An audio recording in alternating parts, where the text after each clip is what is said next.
السلام عليكم ورحمة الله وبركاته. وعليكم السلام ورحمة الله وبركاته. بسم الله الرحمن الرحيم.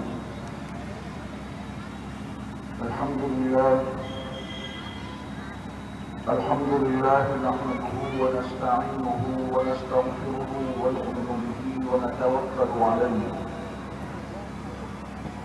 ونعوذ بالله من شرور أنفسنا ومن سيئات أعمالنا. من يهده الله فلا مضل له ومن يضلله فلا هادي له.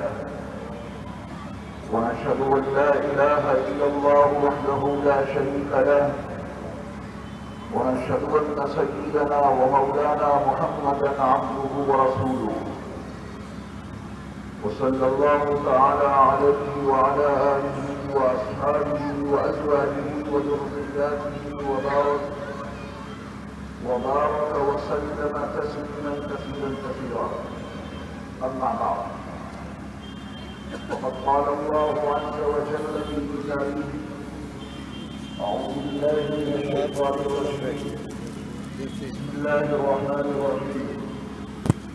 وأحسن كما أحسن الله إليك ولا تبغ الفساد في الأرض إن الله لا يحب المفسدين. وقال رسول الله صلى الله عليه وسلم: المسلم من سلم المسلمون من لسانه ويده. وقال رسول الله صلى الله عليه وسلم: المسلم من سلم الناس من لسانه ويده، أو كما قال عليه الصلاة والسلام. قابل صدر احترام صدر اجلاس، حضرات علماء کرام، مشائخ اعظام، میرے دینی اور اسلامی بھائیوں، بزرگوں، دوستوں، پیارے بچوں اور پردہ نشین خواتین ملت، یہ اللہ تعالیٰ کا ہم پر اور آپ پر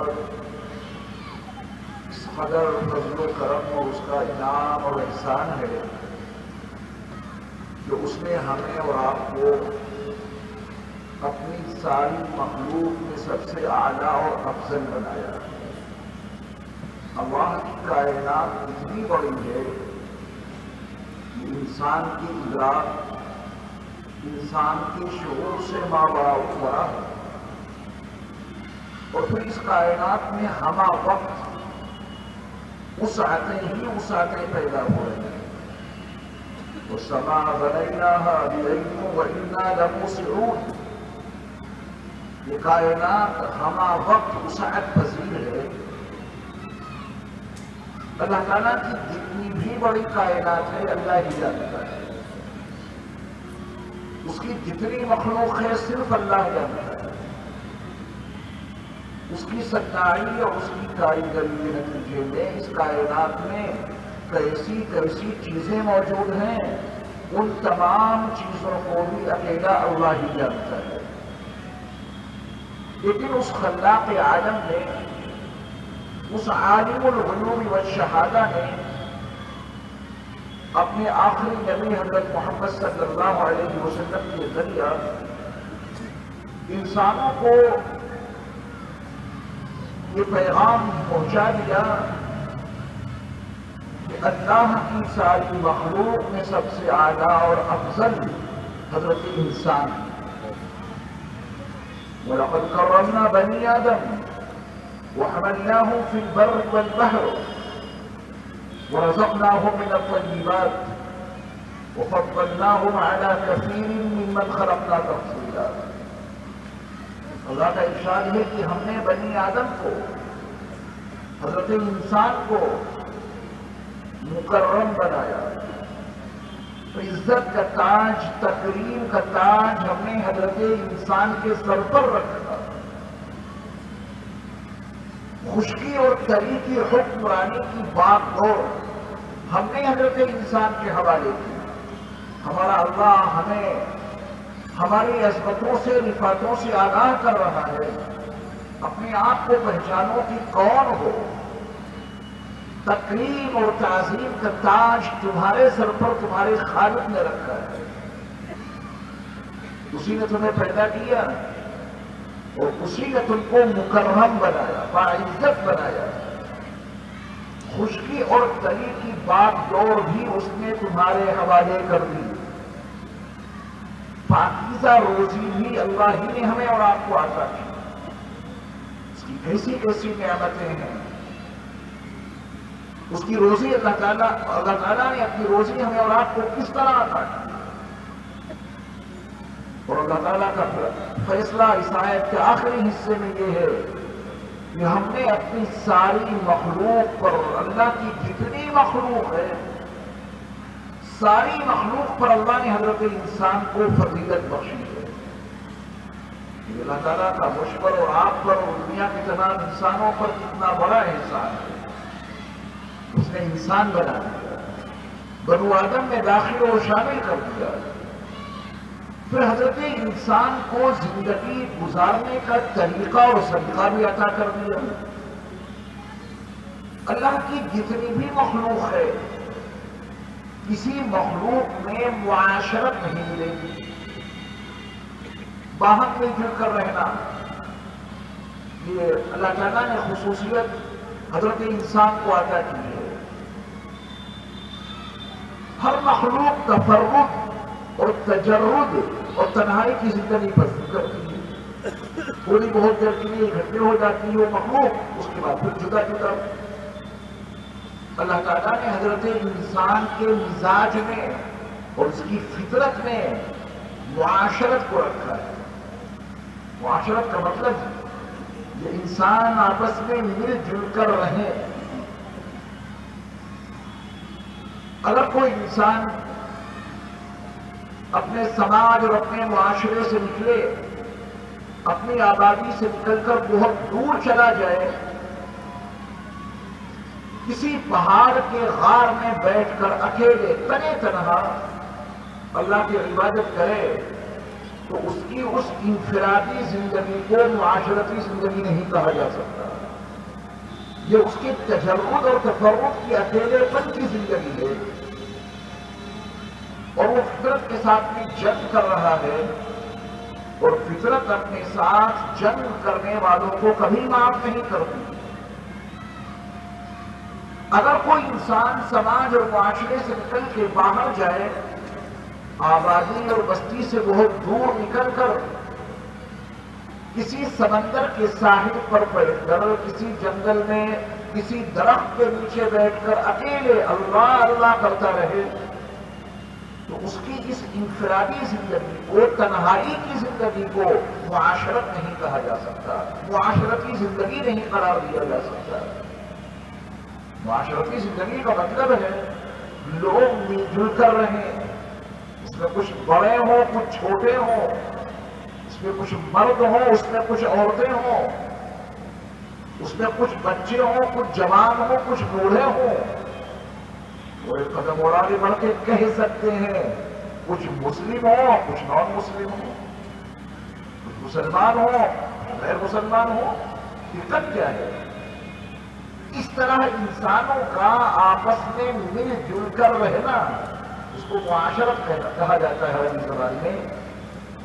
جب ہم اور آپ آپس میں مل جل کر رہیں گے، تجرد اور تفرد اور تنہائی اور انفرادی زندگی سے اپنے آپ کو ہٹا کر معاشرتی زندگی میں ڈھالیں گے، ظاہر بات ہے کہ کوئی کسی کا پڑوسی ہوگا، کوئی کسی کا محلے دار بنے گا، کوئی کسی کا بستی میں رہنے کے عنوان سے اس کا شریک ٹھہرے گا، پھر ایک نسبت بنتی ہے اس کے صوبے کی، ضلع کی، پھر ملک کی، بہت ساری نسبتیں جمع ہو کر انسان کو معاشرتی زندگی میں ڈال دیتی ہے۔ اسلام بھی معاشرتی زندگی کا علم بردار ہے۔ اسلام تجرد اور تفرد کی زندگی کو قطعاً پسند نہیں کرتا۔ اسلام اس بات کی تعلیم دیتا ہے، ترغیب دیتا ہے، معاشرتی زندگی گزارو، مل جل کر رہنا سیکھو، ایک دوسرے کے دکھ درد میں شریک رہو، ایک دوسرے کے کام آنے کا مزاج بناؤ، تنہائی کی زندگی تو جانور گزارتے ہیں، جانور کسی کے کام نہیں آتے، ان کو یہ شعور ہمارے اللہ نے نہیں عطا کیا ہے۔ یہ شعور حضرت انسان کے مزاج میں ہمارے اللہ نے رکھا ہے، اور ان کو معاشرتی زندگی گزارنے کے طریقے اور سلیقے بھی اللہ نے سکھائے ہیں۔ حضرت آدم علیہ السلام کو جب اللہ نے پیدا کیا تو اکیلے ہی تو تھے، ان کو بھی ضرورت تھی کسی ساتھی کی۔ اکیلے پن کا توحش ان کے مزاج میں تھا، اکیلا پن۔ اللہ تعالیٰ نے انہی کی پسلی سے ان کی شریک حیات اور ان کی زندگی کی ساتھی حضرت حوا علیہ السلام کو نکال دیا کہ یہ ہے تمہاری شریک حیات، ان کے ساتھ میں زندگی بسر کرو۔ پھر اللہ تعالیٰ نے ان دونوں کے درمیان نسل انسانی کو فروغ بخشا، اور دنیا کے تمام انسانوں کو ہمارے خالق اور مالک نے یہ مفہوم اور مضمون بتا دیا کہ اپنی اصل کو نہ بھول جانا۔ یا ایھا الناس، یہ دنیا کے تمام انسانوں کو خطاب ہے، کہیں کا بھی رہنے والا ہو، عربی ہو، عجمی ہو، کالا ہو، گورا ہو، حاکم ہو، محکوم ہو، غریب ہو، مالدار ہو، شہری ہو، دیہاتی ہو، دنیا کی ہر انسان کو اللہ نے خطاب کیا۔ یا ایھا الناس، اے انسانوں، یہ اللہ کی جانب سے ندا ہے، یہ اللہ کی جانب سے پکار ہے دنیا کے تمام انسانوں، کوئی بھی ہو، مومن مسلم اور غیر مسلم، کوئی تفریق نہیں ہے، تو سب کو ندا دے کر، سب کو پکار کر، دنیا کے تمام انسانوں کو مخاطب بنا کر ان کو ان کی حقیقت سے آگاہ کیا۔ یا ایھا الناس انا خلقناکم من ذکر و انثی، ہم نے تم کو صرف ایک مرد اور ایک عورت سے پیدا کیا ہے، یہ ہے تمہاری اصل۔ تم ایک دوسرے سے الگ ہو ہی نہیں سکتے، ایک ماں باپ کی اولاد ہو، یہ ٹھیک ہے، کوئی کہیں رہتا ہے کوئی کہیں رہتا ہے۔ اب حقیقی ماں باپ اور ان کی حقیقی اولاد، چار بیٹے ہیں مثال کے طور پر، ایک بیٹا ہندوستان میں رہتا ہے، دوسرا بیٹا امریکہ چلا گیا، تیسرا بیٹا یورپ چلا گیا، چوتھا بیٹا آسٹریلیا میں کام کر رہا ہے۔ تو یہ مکان کی دوری اور مکان کا بعد ان کے رشتوں کو تو نہیں ختم کر دے گا، رہنا سہنا ہے بہت دور، لیکن جو رشتہ ہے وہ تو برقرار رہے گا۔ ان کو یاد ہے کہ ہم سب ایک ماں اور ایک باپ کی اولاد ہیں۔ تو دنیا کے تمام انسانوں کو قرآن نے معاشرتی زندگی کے بندھن میں باندھنے کے لیے سب سے پہلے ان کو اس حقیقت سے آگاہ کیا، یا ایھا الناس، اے لوگوں، انا خلقناکم من ذکر و انثی، ہم نے تم کو ایک مرد اور ایک عورت سے پیدا کیا ہے۔ پیچھے چلو، تاریخ کے اوراق کو پلٹو، اپنا آغاز دیکھو، تو بالکل مبدا، بالکل شروع اور آغاز میں تم کو ایک مرد، وہی تمہارا باپ، ایک عورت وہ تمہاری ماں نظر آئے۔ تم سب ایک باپ کی اولاد ہو، انسانوں تم سب ایک ماں کی اولاد ہو۔ ہم نے تم کو ایک مرد اور ایک عورت سے پیدا کیا۔ پیدا کرنے والا حقیقی خالق اور مالک ہمارا اور آپ کا اور کائنات انسانی کی تمام افراد کا اکیلا اللہ ہے۔ لیکن چونکہ اس نے اس دنیا کو اسباب و وسائل کے بندھن میں باندھ دیا ہے، کیونکہ انسان زمین سے نہیں اگیں گے، آسمان سے بچوں کی بارش نہیں ہوگی، ایک سسٹم ہے، ازدواجی نظام عطا کیا ہے اللہ نے ہمیں اور آپ کو۔ تو دنیا کی تمام انسانوں کو اللہ نے معاشرتی بندھن میں باندھنے کے لیے، معاشرتی زندگی گزارنے کے لیے اور ایک دوسرے کا مقام اور ایک دوسرے کا مرتبہ پہچاننے کے لیے یہ بہت واضح لفظوں میں، بہت آسان تعبیر میں دنیا کے تمام انسانوں کو ہمارے خالق اور مالک نے آگاہ کر دیا۔ یا ایھا الناس، اِنَّا خَلَقْنَاكُم مِّن ذَكَرٍ وَأُنثَىٰ، اے انسانوں ہم نے تم سب کو ایک مرد اور ایک عورت سے پیدا کیا. اور ظاہر بات ہے کہ دنیا کے تمام انسان آپس میں بھائی بھائی ہو گئے، بھائی بہن ہو گئے. قرآن کے ایک جملے نے دنیا کے تمام انسانوں کو ایک بندھن میں باندھ دیا. دنیا کا کوئی انسان یہ نہیں کہہ سکتا کہ فلاں انسان میرا بھائی نہیں، فلاں عورت میری بہن نہیں. کہنے کا کوئی موقع نہیں رہا، انکار کی کوئی گنجائش نہیں باقی بچی. دیکھیے مذہب الگ ہو سکتا ہے، زندگی گزارنے کا طریقہ الگ ہو سکتا ہے. دو حقیقی بھائی اور دونوں کا مذہب اگر الگ الگ ہے تو کیا اس مذہب کے الگ ہونے کی بنیاد پر ان کا وہ رشتہ جو ماں باپ کے حوالے سے قائم ہے وہ ٹوٹ جائے گا؟ وہ نہیں ٹوٹے گا، وہ تو برقرار رہے گا. دنیا کہے گی کہ یہ دونوں خدا کے بیٹے ہیں، دنیا یہ تسلیم کرے گی کہ دونوں بھائی بھائی ہیں. مذہب الگ ہے، یہ ان کا اپنا نجی معاملہ ہے. تو قرآن حکیم کی اس آیت کے اتنے حصے نے دنیا کے تمام انسانوں کو ایک بندھن میں باندھ دیا. اس رشتے کو کوئی ختم نہیں کر سکتا. پھر یہ قبیلے، یہ خاندان، یہ کس لیے ہیں؟ قرآن حکیم نے پھر اس پر بھی روشنی ڈالی. وَجَعَلْنَاكُمْ شُعُوبًا وَقَبَائِلَ، تمہارے جو الگ الگ خاندان، الگ الگ قبیلے بن گئے وہ صرف اس لیے ہیں تاکہ لِتَعَارَفُوا، تم ایک دوسرے کو پہچاننے والے بن جاؤ. ابھی دہلی اتنا بڑا صوبہ ہے، شہر ہے، اس کے زون بنائے گئے ہیں. اس زون بنانے کا یہ مطلب نہیں کہ ان دونوں میں کوئی اختلاف اور لڑائی ہے. نظام زندگی کو قابو میں رکھنے کے لیے حلقے الگ الگ بنائے جاتے ہیں تاکہ نظام قابو میں آ سکے. اتنے حلقے کے ذمہ دار فلاں ہیں اور اتنے حلقے کے ذمہ دار فلاں ہیں، ہے یہ ایک شہر. قرآن حکیم نے بہت واضح لفظوں میں انسانوں کو ان کی اصل حقیقت سے آگاہ کیا. دنیا کا کوئی انسان کسی بھی خطے میں رہتا ہو، آسٹریلیا میں ہو، ایشیا میں ہو، یورپ میں ہو، افریقہ میں ہو، شمالی امریکہ میں ہو، جنوبی امریکہ میں ہو، انڈونیشیا کے ہزاروں جزائر پر ہو، چھوٹا جزیرہ ہو یا بڑا جزیرہ، اگر وہ انسان ہے تو وہ انسان دنیا کے دیگر انسانوں کا بھائی ہے. خاتون ہے، ان کا آپس میں بھائی بہن کا رشتہ ہے. اس رشتے کو کوئی انکار نہیں کر سکتا.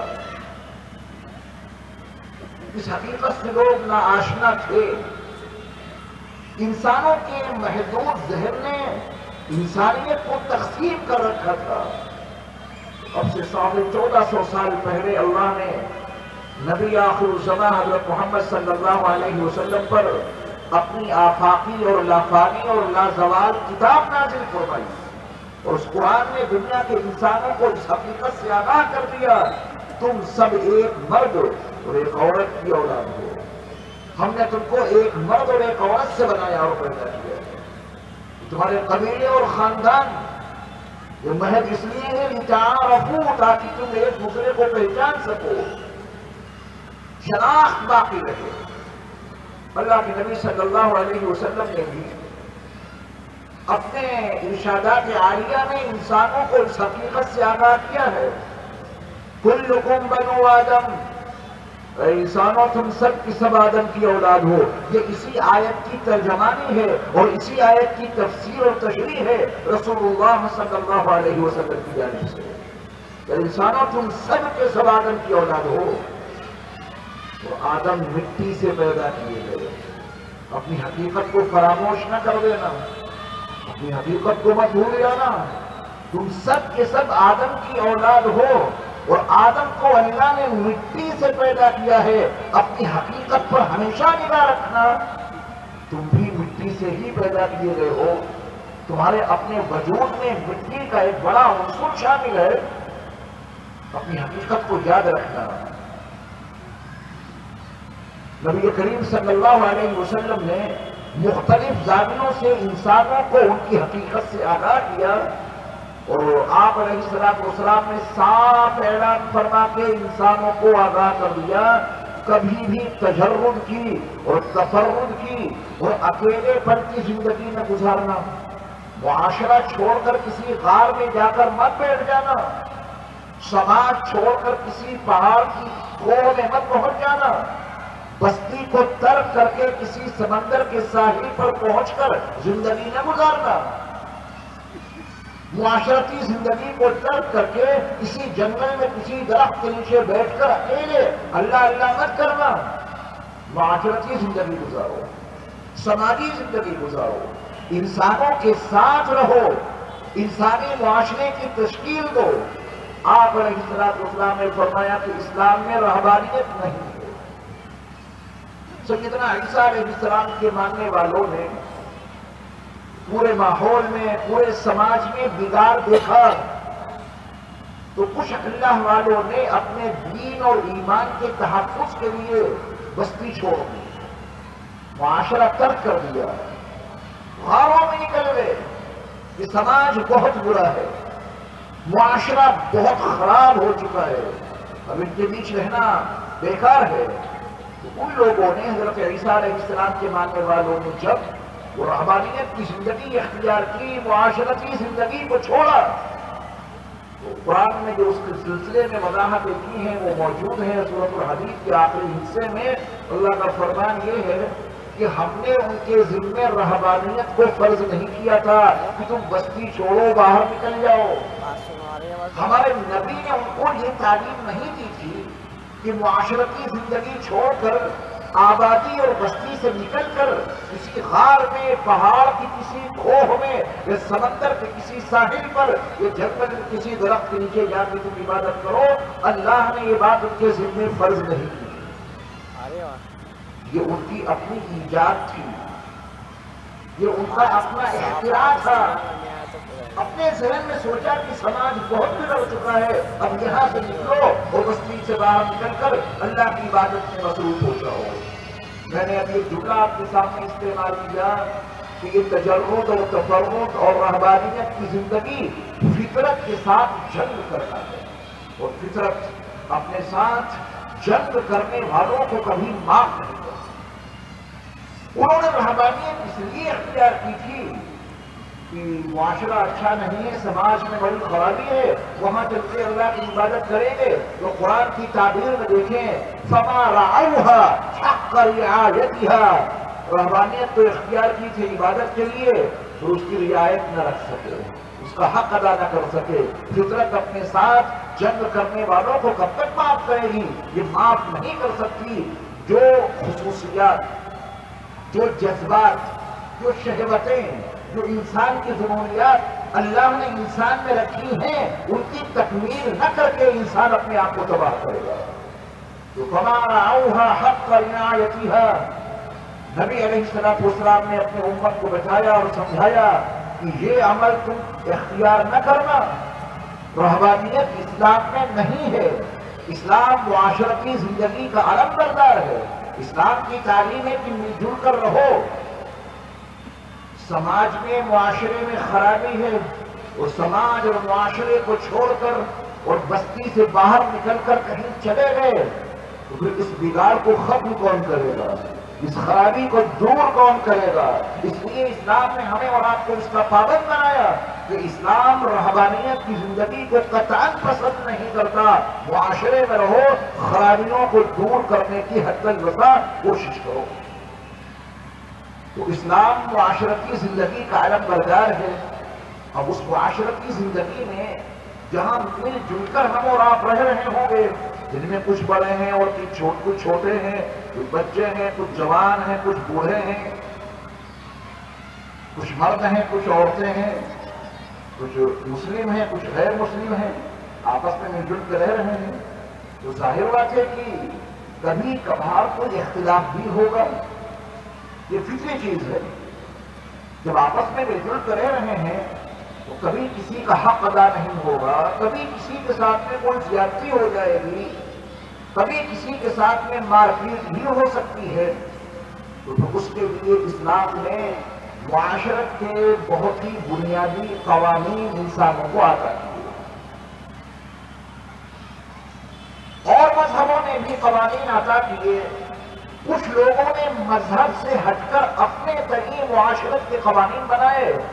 سب کا منشا ایک ہے کہ اگر کوئی کسی کا حق دباتا ہے، سماج میں رہ کر کوئی کسی پر زیادتی کرتا ہے، معاشرے میں رہ کر کوئی کسی کے ساتھ میں ظلم کرتا ہے، تو پھر اس ظلم کو کیسے ختم کیا جائے، مظلوم کو اس ظلم سے کیسے چھٹکارا دلایا جائے، صاحب حق کو اس کا حق کیسے دلایا جائے، اس کے لیے متعدد اور مختلف مذہبوں نے بھی کچھ ضابطے اصول دیے ہیں۔ اسلام نے بھی نہایت جامع اصول معاشرتی زندگی کے لیے اپنے ماننے والوں کو عطا کیے۔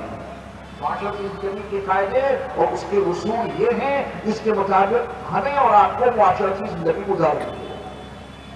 اور کچھ لوگوں نے مذہب سے ہٹ کر، مذہب سے کوئی استفادہ نہیں کیا، اپنے ذہن سے جو بات ان کی سمجھ میں آئی کہ اس بنیاد پر یہ معاشرہ صحیح ہو سکتا ہے، اس بنیاد پر یہ سماج صحیح ہو سکتا ہے، اس کے لیے انہوں نے اس کی قوانین بنائے۔ لیکن بہرحال معاشرتی زندگی کو قانون کے بندھن میں باندھنے کے لیے ہر زمانے میں کوشش کی گئی۔ سرور کائنات صلی اللہ علیہ وسلم نے مکہ المکرمہ میں جب بالکل ابتدا میں لوگوں کے سامنے اسلام کا پیغام رکھا، اللہ کے بندوں کو اللہ کا پیغام سنایا، تو اس معاشرے میں اور اس سماج میں اللہ کے نبی صلی اللہ علیہ وسلم کو مختلف دشواریوں کا سامنا کرنا پڑا تھا، اور آپ علیہ السلام کے صحابہ کو بھی اسی سماج میں اور اپنے اسی معاشرے میں اور اسی مکی زندگی میں بہت سارے مسائل کو جھیلنا پڑا تھا۔ اس موقع پر خصوصی توجہ میں نبی علیہ السلام کے ایک واقعے کے حوالے سے آپ کی مبذول کرانا چاہتا ہوں، اور ایک واقعہ صدیق اکبر کا۔ ہم اور آپ جس سماج میں رہتے ہیں، دنیا کا کوئی انسان کسی سماج میں رہتا ہے تو اس کے تین طریقے ہو سکتے ہیں، مسلم اور غیر مسلم کے عنوان سے۔ مسلمانوں کی تعداد بہت کم ہے اس سماج میں، تو غیر مسلموں کی تعداد بہت زیادہ ہے۔ آپ ایسے سماج میں رہ رہے ہیں کہ مسلمانوں کی تعداد بہت کم ہے تو غیر مسلموں کی تعداد بہت زیادہ ہے، یہ ایک قسم ہے۔ دوسری قسم معاشرے کی یہ ہے کہ اس میں مسلمانوں کی تعداد بہت زیادہ ہے، غیر مسلم بھائیوں کی تعداد بہت کم ہے۔ اور تیسری شکل یہ ممکن ہے کہ دونوں تقریباً برابر ہوں، جتنے مسلمان ہیں اتنے ہی غیر مسلم بھائی ہیں۔ تو معاشرتی زندگی میں یہ ممکن ہے اور موجود ہے، ممکن نہیں بلکہ واقعات ہے کہ اس خطے ارضی پر آبادیوں کا جب آپ جائزہ لیں گے تو کہیں مسلمانوں کی تعداد برائے نام پوری بستی میں ایک دو مسلمان، باقی پوری بستی غیر مسلم بھائیوں کی۔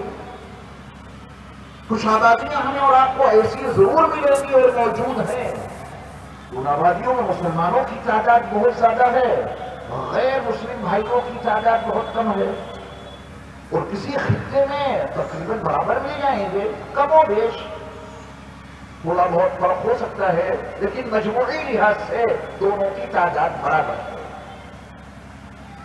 جہاں مسلمان بہت کم ہیں، جن کی تعداد بہت کم ہے، غیر مسلم بھائیوں کی تعداد بہت زیادہ ہے، تو کیا ایسے ماحول میں مسلمان اپنے غیر مسلم بھائیوں کی ذمہ داری میں، ان کی سرپرستی میں اپنی زندگی گزاریں یا ان سے بالکل کٹ ہو کر، بالکل منافرت کے ساتھ میں اور بالکل ان سے جدائیگی کے ساتھ میں اپنی زندگی گزاریں؟ اسلام اس سلسلے میں کیا کہتا ہے؟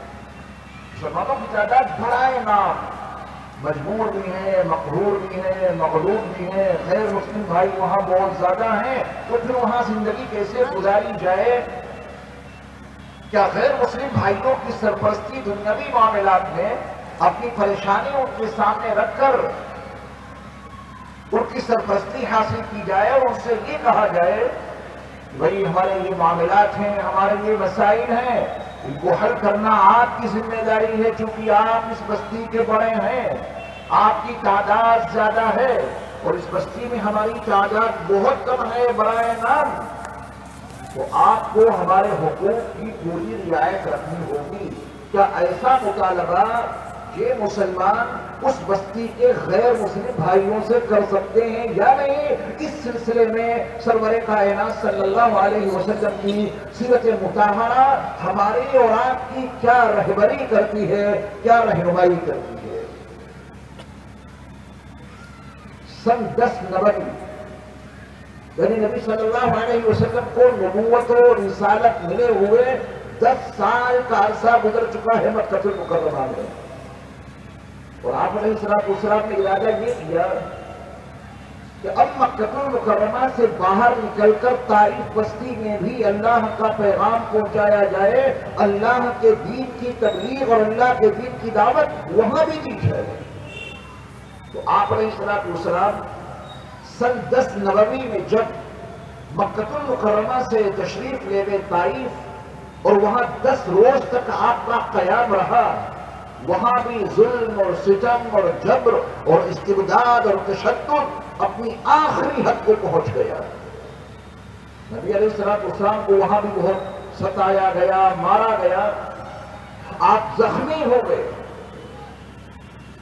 آپ علیہ السلام جب وہاں سے واپس ہوئے ہیں طائف سے، تو ایک باغ میں آپ نے تھوڑی دیر کے لیے قیام فرمایا، ایک دعا کی جو دعاء المستضعفین کے نام سے معروف و مشہور ہے۔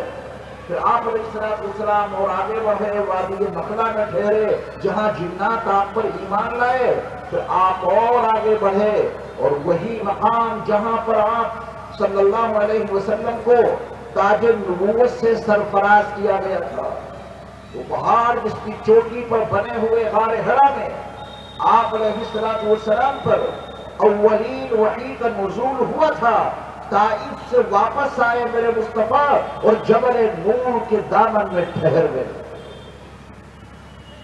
آپ علیہ السلام نے مکہ المکرمہ میں خبر بھجوائی۔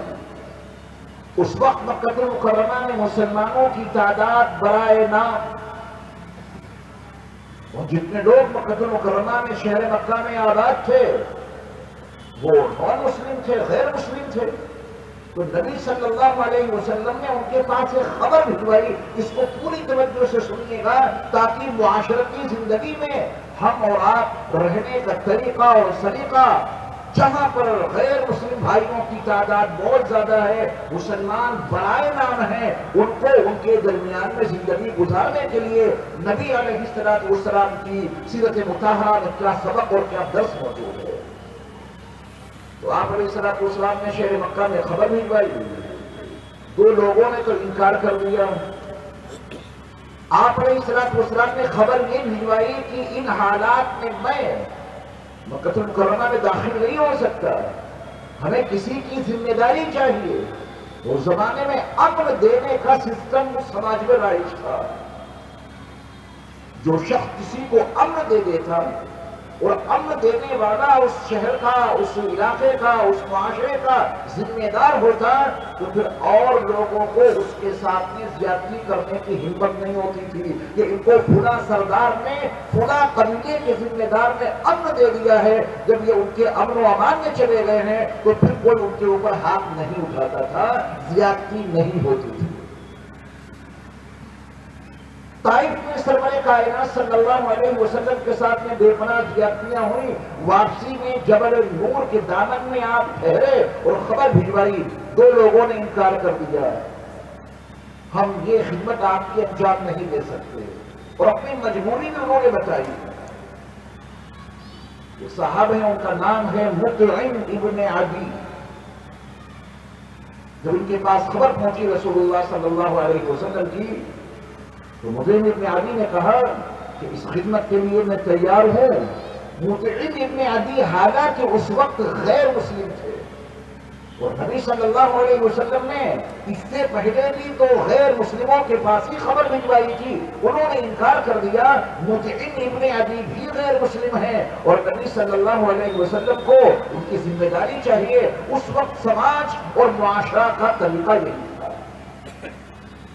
آپ علیہ السلام کی خبر پہنچی تو مطعم ابن عدی تیزی کے ساتھ میں آگے بڑھے، اپنے لیے سعادت سمجھی کہ حضرت محمد صلی اللہ علیہ وسلم مجھ سے امن و امان مانگ رہے ہیں، ان کو اپنے امن و امان میں مکہ المکرمہ میں لانا یہ میری سعادت مندی کی بات ہوگی۔ مذہب الگ ہے، میں نے شروع میں عرض کیا کہ معاشرتی زندگی کے تقاضے الگ ہوتے ہیں، مذہب اور دھرم اور دین کے تقاضے الگ ہوتے ہیں، اور یہ اسلام کی خوبی ہے کہ مذہب اور دین اور دھرم کے علیحدہ ہونے کے باوجود انسانی بنیادوں پر خدمت کا جذبہ کبھی متاثر نہیں ہونا چاہیے۔ یہی تو اسلام کی خوبی ہے۔ جو لوگ اس فلسفے سے ناواقف اور ناآشنا ہوتے ہیں، عام طور پہ ان کے اندر یہ امتیاز کرنے کی صلاحیت نہیں ہوتی۔ وہ معاشرتی زندگی کے مسائل کو مذہب کی بنیاد پہ حل کرنا چاہتے ہیں، وہ سماجی مسائل کو دین اور دھرم کی بنیاد پہ حل کرنا چاہتے ہیں، پھر یہاں سے اختلاف اور انتشار، ظلم اور جبر اور تشدد کا ماحول پیدا ہوتا ہے۔ اسلام کی خوبی یہ ہے، دین اور مذہب اور دھرم کے اختلاف کے باوجود جو انسانی بنیادوں پر حقوق بنتے ہیں وہ کسی کا حق ضائع نہیں ہونا چاہیے، وہ حق اس کو مل کے لینا چاہیے۔ مطعم ابن عدی جبل نور کے دامن میں پہنچ گئے اور اللہ کے رسول صلی اللہ علیہ وسلم سے فرمایا کہ یا رسول اللہ صلی اللہ علیہ وسلم، آپ میرے ساتھ مکہ المکرمہ میں تشریف لے چلیں، میں مکے والوں کے بیچ اعلان کر دوں گا کہ محمد صلی اللہ علیہ وسلم کو میں نے امان دے دی ہے، اب ان کی جانب کوئی انگلی نہ اٹھائے اور ان کے اوپر کوئی ظلم اور زیادتی نہ کرے۔ جبیر مطعم ابن عدی رسول اللہ صلی اللہ علیہ وسلم کو لے کر کے مکہ المکرمہ میں آئے اور اپنی سواری کے اوپر کھڑے ہو کر تمام مکے والوں کے بیچ ایک اعلان کیا کہ حضرت محمد صلی اللہ علیہ وسلم پر کوئی زیادتی نہ کرے، ان پر کوئی ظلم نہ ڈھائے، میں ان کو اپنی ذمہ داری پر جبل نور کے دامن سے مکہ المکرمہ میں لایا ہوں۔ نبی علیہ السلام نے ان سے امن و امان کا نظام اور امن و امان کی بات ان کے سامنے رکھی، انہوں نے اس ذمہ داری کو مکمل طور پہ نبھایا اور ادا کیا۔ اگر کسی بستی میں اور کسی علاقے میں مسلمانوں کی تعداد اس قدر زیادہ کم ہے کہ ان پر ظلم اور زیادتی اور جبر اور استبداد کا امکان بڑھتا جا رہا ہے، تو چاہیے کہ وہ اپنے غیر مسلم بھائیوں سے اس سلسلے میں اپنی ضرورت کا اظہار کر کے ان سے جس طرح کی خدمت چاہیے وہ خدمت حاصل کرنی چاہیے۔ اور یہ اللہ کا نظام ہے، یہ نہیں کہا جا سکتا کہ کسی ایک قوم میں کسی ایک دھرم کے ماننے والوں میں تمام کے تمام انسان یکساں ہوتے ہیں، ایک طبعیت کے ہوتے ہیں، ایک فطرت کے ہوتے ہیں، ایسا نہیں ہو سکتا۔ اللہ نے مزاج الگ بنایا ہے، طبعیتیں الگ بنائی ہیں، فطرتیں الگ بنائی ہیں، تو آپ کو غیر مسلم بھائیوں میں ایسے ایسے ہیرے ملیں گے، غیر مسلم بھائیوں میں ایسے قیمتی لوگ ملیں گے جو آپ کی پوری خدمت کریں گے، آپ کی پوری حفاظت کریں گے، آپ کی پوری ضروریات کی تکمیل کریں گے۔ یہ اللہ کا فطری نظام ہے، اس کا کوئی انکار نہیں کر سکتا۔ بعض مرتبہ انسانوں کو جب اکثریت مل جاتی ہے، ان کی تعداد زیادہ ہو جاتی ہے، تو تعداد کے اضافے کی بنیاد پر، اپنی کثرت کی بنیاد پر وہ انسانی حقوق کو پامال کرنا شروع کر دیتے ہیں۔ تو اسلام نے اپنے ماننے والوں کو آگاہ کیا کہ اگر کسی خطے میں تم زیادہ ہو، مسلمانوں کی تعداد زیادہ ہے، اور اس بستی میں اور اس علاقے میں، اس معاشرے میں، اس سماج میں غیر مسلم بھائیوں کی تعداد کم ہے، تو اپنی کثرت کی بنیاد پر کسی غیر مسلم کے ساتھ تمہاری زیادتی نہ ہو جائے۔ یہ حسن سلوک کی تعلیم کی پورا نظام سمجھایا اس کا۔ مثلا اللہ کے نبی صلی اللہ علیہ وسلم جب مکہ المکرمہ سے ہجرت فرما کر مدینہ منورہ تشریف لائے تو پھر تو مدینہ منورہ کی آبادی اکثر مسلمانوں پر مشتمل تھی، مدینہ منورہ کی اکثریت مسلمانوں پر مشتمل تھی۔ وہاں یہود کی تعداد بہت کم تھی، یہ غیر مسلم تھے، ان کا مذہب اپنا ہے، اسلام نہیں قبول کیا انہوں نے، ان کی تعداد کم ہے۔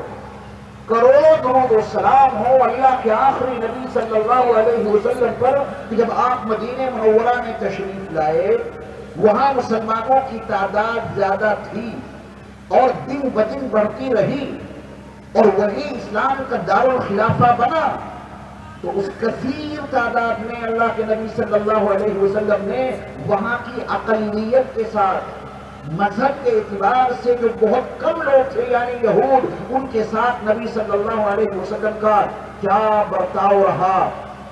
آپ علیہ السلام جب مدینہ منورہ میں تشریف لائے تو آپ نے اس اقلیت کے ساتھ ایک معاہدہ کیا، تاریخ اور سیرت میں اس کو میثاق مدینہ کے نام سے جانا اور پہچانا جاتا ہے۔ میثاق مدینہ، یہود کے ساتھ نبی صلی اللہ علیہ وسلم نے کیا معاہدہ کیا، باقاعدہ تحریر لکھی گئی، ہم زیادہ ہیں، تم غیر مسلم ہو، کم ہو، ڈرنے کی کوئی ضرورت نہیں ہے، خوف زدہ ہونے کی کوئی ضرورت نہیں، اسلام تو سلامتی عام کرتا ہے، ایمان کے نتیجے میں امن و امان برپا ہوتا ہے، مذہب کی بنیاد پہ تمہیں مجبور نہیں کیا جائے گا کہ تم اسلام لاؤ۔ قرآن حکیم میں بہت واضح لفظوں میں دنیا کے تمام انسانوں کو مذہبی زیادتیوں سے پاک صاف رکھنے کے لیے ایک ابدی قانون دیا ہے، اور وہ یہ ہے کہ لا اکراہ فی الدین، دھرم میں داخل کرنے کے لیے، مذہب اسلام میں داخل کرنے کے لیے کوئی زیادتی نہیں کی جا سکتی، کوئی جبر نہیں کیا جا سکتا، کوئی مجبور نہیں کیا جا سکتا کسی کو۔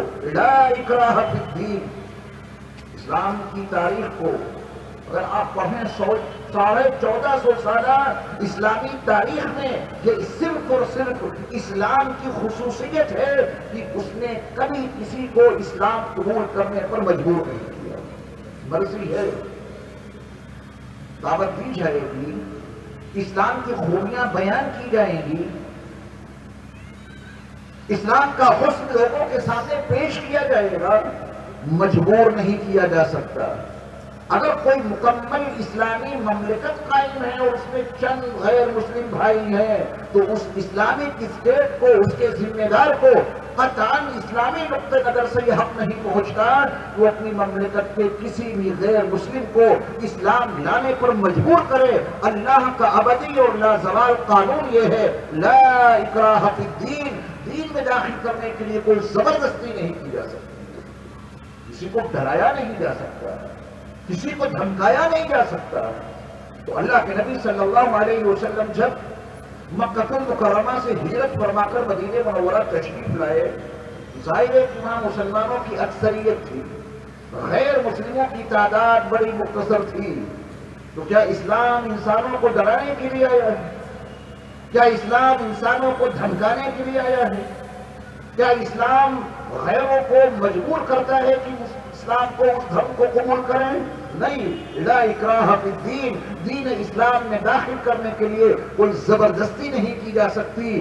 اسلام تو سلامتی کا علم بردار ہے، ایمان امن سے ماخوذ ہے، امن اور امان برپا ہو، اسلام سلامتی کو لے کر آیا ہے۔ ہاں، خوبیاں بیان ضرور کی جائیں گی، اسلام کا حسن اجاگر کیا جائے گا، کسی کی سمجھ میں آ جائے تو وہ اسلام قبول کر لے، سبحان اللہ، مجبور نہیں کیا جا سکتا، یہ اسلام کی بنیادی خصوصیت ہے۔ تو آپ علیہ السلام نے جب وہ میثاق مدینہ کیا، سیرت کی کتابوں میں پورا معاہدہ محفوظ ہے، من وعن مذکور ہے، نبی صلی اللہ علیہ وسلم نے جو عبارت لکھوائی تھی وہ عبارت 1450 سال گزر جانے کے باوجود آج بھی محفوظ ہے کہ نبی صلی اللہ علیہ وسلم نے ان کے ساتھ کیا معاہدہ کیا تھا۔ مسلمان زیادہ ہیں، غیر مسلم بہت کم ہیں۔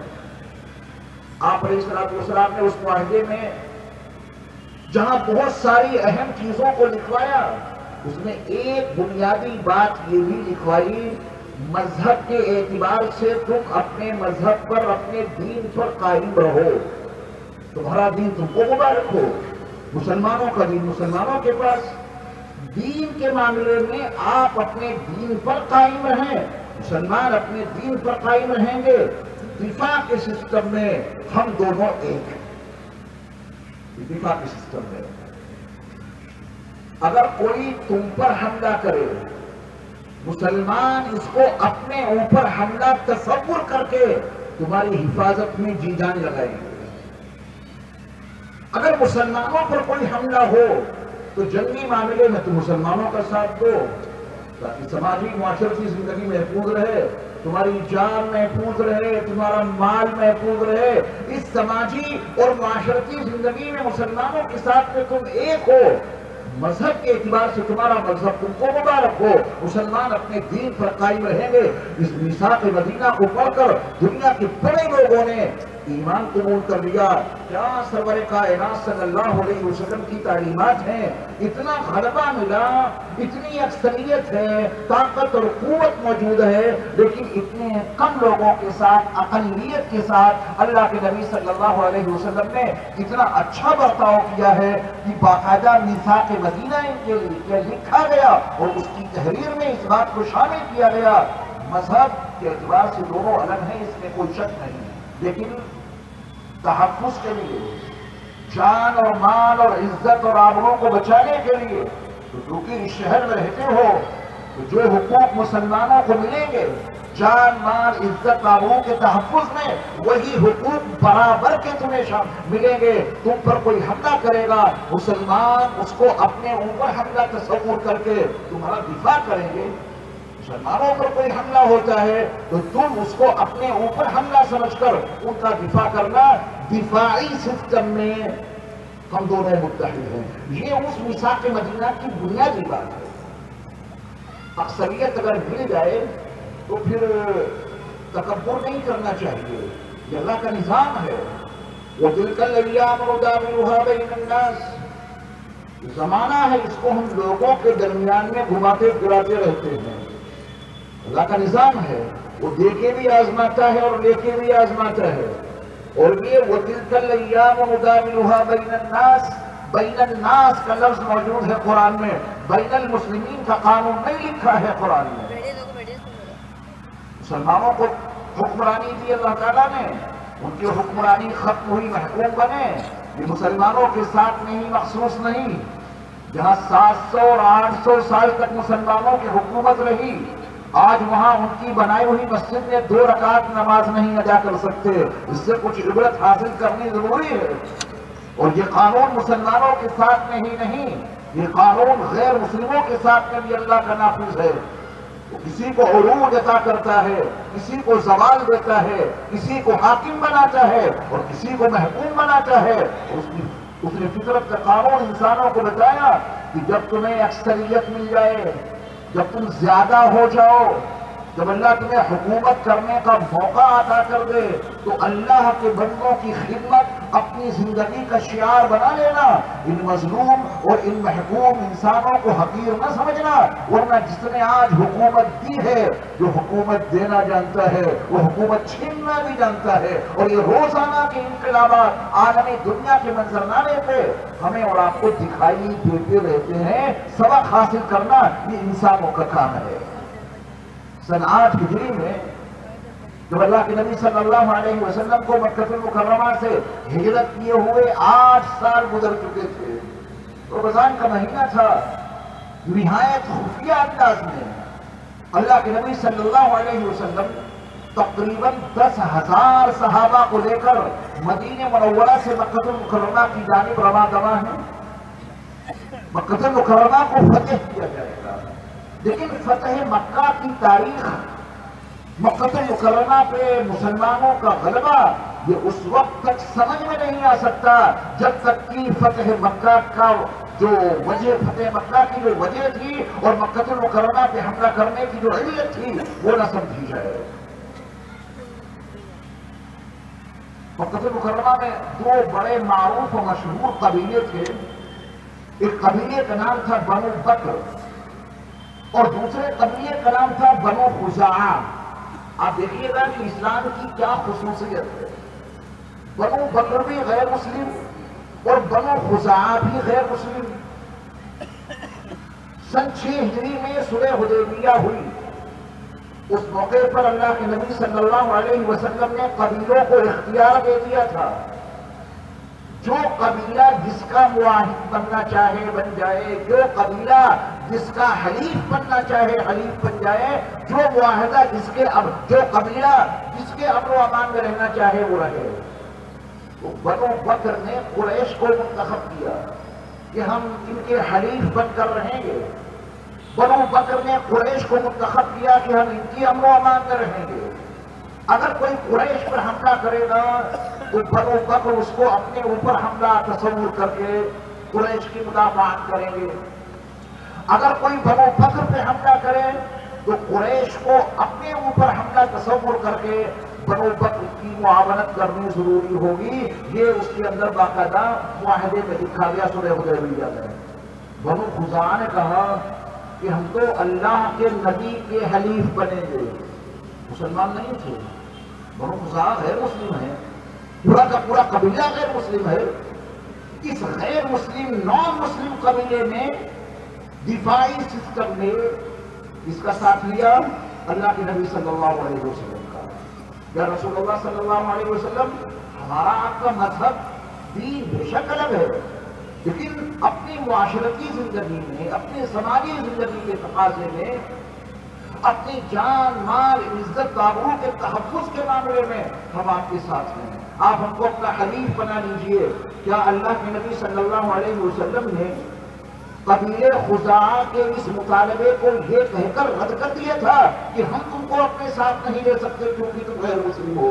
نہیں، ہمارے ساتھ آنا چاہو آ جاؤ، دین تمہارا تم کو مبارک ہو، مسلمانوں کا دین مسلمانوں کا مذہب یہ ان کے پاس ہے، لیکن جان مال عزت آبرو کی تحفظ میں ہم دونوں ایک رہیں گے۔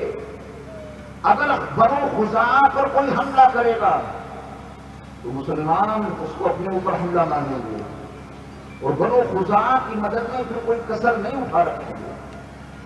اگر مسلمانوں پر کوئی حملہ ہوتا ہے تو بنو خزاعہ اس کو اپنے اوپر حملہ یقین کر کے مسلمانوں کی مدد کریں گے۔ یہ صلح حدیبیہ میں لکھا گیا ہے، اس قانون میں، اس معاہدے میں چیزیں تحریر کی گئی۔ سن 6 ہجری میں سب کچھ ہوا،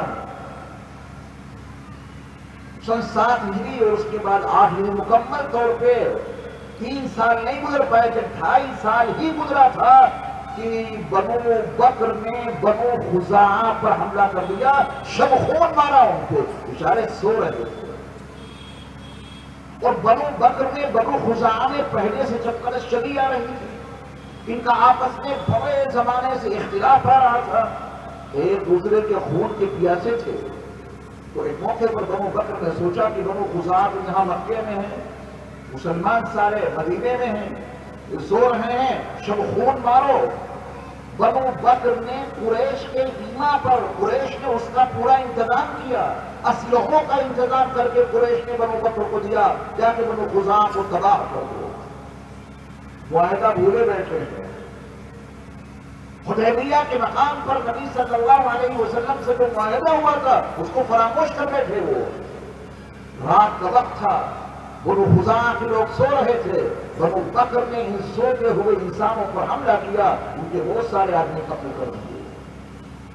بنو خزاعہ نے اپنا ایک قاصد بھیجا مدینہ منورہ، اللہ کے نبی کو جا کر کے خبر دے دو بنو بکر نے معاہدہ توڑ دیا ہے، آپ کے حلیف بنو خزاعہ پر جب خون مارا ہے اور ہمارے اتنے لوگوں کو قتل کر دیا ہے۔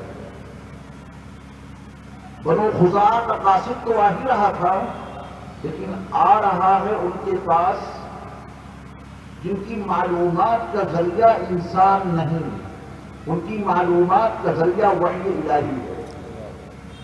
بنو خزاعہ کا آدمی خبر لے کر چلا ہے اور ادھر اللہ نے اپنے نبی صلی اللہ علیہ وسلم کو اس پورے حادثے کی خبر دے دی۔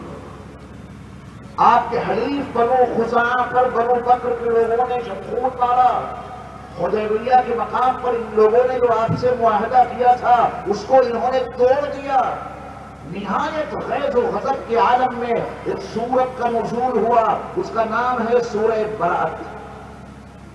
قرآن مقدس میں 114 صورتیں ہیں، ہر سورت کے شروع میں بسم اللہ آپ کو دکھائی دیتا ہے، لیکن 10ویں پارے میں ایک سورت ہے سورہ برات، اس کے شروع میں بسم اللہ الرحمن الرحیم آپ کو نظر نہیں آئے گا۔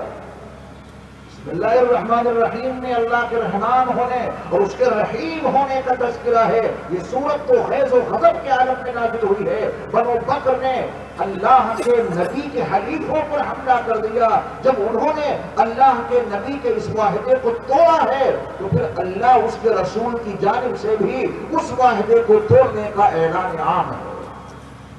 بَعَثَ مِنَ اللَّهِ وَرَسُولِهِ إِلَى الَّذِينَ عَاهَدتُّم مِّنَ الْمُشْرِكِينَ۔ وہ قریش، وہ بنو بکر جو اللہ کے ساتھ میں غیروں کو شریک کرنے والے ہیں، ان کے ساتھ جو تمہارا معاہدہ ہوا تھا، بنو بکر قریش کے حصے میں گئے تھے اور بنو خزاعہ مسلمانوں کے ساتھ میں حلیف بنے تھے۔ جب بنو بکر نے اس معاہدے کو توڑا، قریش کی نگرانی نے توڑا، قریش کے مشورے سے توڑا، اب اللہ اس کا رسول بھی اس معاہدے کا پابند نہیں رہ سکتا۔ اس غیظ و غضب کے عالم میں سورت نازل ہوئی، یہاں سے مکہ المکرمہ پر حملہ کرنے کی بنیاد بنی۔ یہ ہے وجہ، یہ ہے مکہ المکرمہ پہ حملہ کرنے کا ریزن۔ آپ علیہ السلام نے کسی وجہ سے اچانک حملہ نہیں کیا ہے مکہ المکرمہ پہ۔ آپ غور فرمائیں کہ مکہ المکرمہ پہ حملے کی تیاری اللہ کے نبی صلی اللہ علیہ وسلم نے نہایت خفیہ انداز میں، رازدارانہ انداز میں کی ہے۔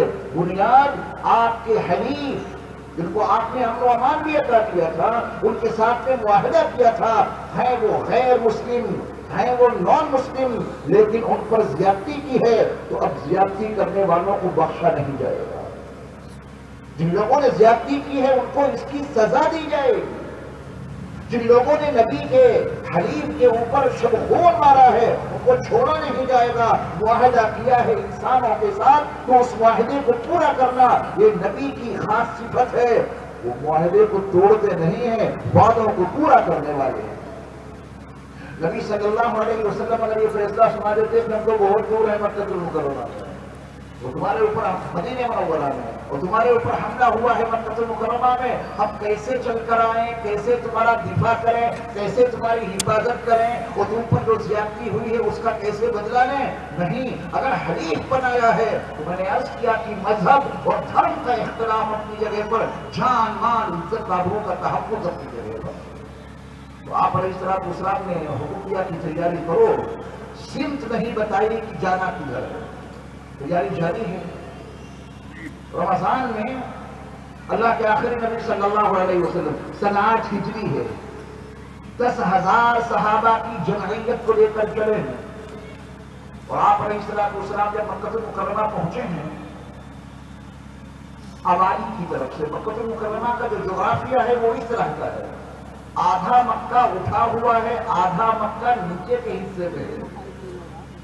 جو حصہ اٹھا ہوا ہے اس کو معلات کہتے ہیں، جو دبا ہوا ہے جس کو ہم اور آپ اپنی زبان میں نشیب کہتے ہیں، ڈھلان والا علاقہ اس کو مسفلہ کہتے ہیں۔ حاجی حضرات جو جاتے ہیں کہاں قیام رہا آپ کو، بولے مسفلہ میں تھے، عمرے پہ جاتے ہیں کہاں قیام تھا، بولے مسفلہ میں تھے۔ یہ مسفلہ کیا ہے؟ مسفلہ وہ ڈھلان کا علاقہ ہے، اور وہاں سے آپ دیکھتے بھی ہوں گے کہ واقعتاً وہاں سے حصہ ڈھلا ہوا ہے مکہ المکرمہ کا حصہ۔ مکہ المکرمہ کا جو قبرستان ہے اس کو لوگ کہتے تھے جنت المعلات کہتے ہیں، اصل اس کا نام ہے جنت المعلات۔ معلات اٹھا ہوا حصہ، اٹھا ہوا حصہ، اور وہ مکہ المکرمہ کا قبرستان جو کہ بالائی حصے میں ہے، فراز والے حصے میں ہے، تو اس کو جنت المعلات کے نام سے یاد کیا گیا۔ اللہ کے آخری نبی حضرت محمد صلی اللہ علیہ وسلم نے اپنے لشکر کو مرتب کیا، کون کدھر سے جائے گا اس کو مکمل خاکہ بنایا۔ آپ علیہ السلام نے معلات کی طرف سے مکہ المکرمہ میں داخل ہونے کا ارادہ کیا۔ اللہ اسلام کی بڑی خصوصیات ہیں، وہ بار بار یاد دلاتا ہے کہ زندگی کے مسائل کے اوقات کو کبھی فراموش نہ کرنا، زندگی میں اگر کبھی کوئی مصیبت اوپر گزری ہو، بیتی ہو، اس کو کبھی نہ بھلانا۔ مزاج میں عاجزی پیدا ہوتی ہے، انکساری پیدا ہوتی ہے، طاقت اور قوت مل جائے اللہ کا شکر ادا کرو، لیکن پریشانی کی گھڑیوں کو کبھی نہ بھولنا، ہمیشہ اس کو یاد رکھو۔ آپ دیکھیں اپنے نبی کی سیرت کے اس حصے میں فاتحانہ انداز میں آپ مکہ المکرمہ جا رہے ہیں۔ آپ علیہ السلام نے مکہ المکرمہ میں پہلی بار کس مقام کو ٹھہرنے کے لیے منتخب کیا؟ آپ کا گھر بھی تھا وہاں، آپ کی چچاؤں کا گھر تھا، حرم محترم ہے، صحن کعبہ ہے، اللہ کا گھر ہے۔ آپ علیہ السلام جب مکہ المکرمہ میں فاتحانہ انداز میں داخل ہو رہے ہیں تو آپ علیہ السلام نے مکہ المکرمہ کی سرزمین کے کس حصے کو اولین نزول کے لیے پسند کیا؟ اللہ اکبر۔ آپ علیہ السلام سے پوچھا گیا، یا رسول اللہ صلی اللہ علیہ وسلم آپ پہلی بار کہاں اتریں گے؟ میرے مصطفیٰ نے فرمایا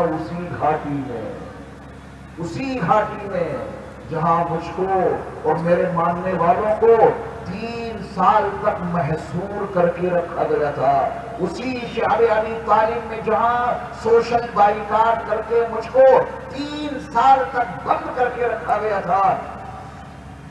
آپ علیہ السلام نے اس گھاٹی کا انتخاب فرمایا، پہلے وہاں جائیں گے تاکہ وہ پریشانی کے کچھ اوقات یاد آ جائیں۔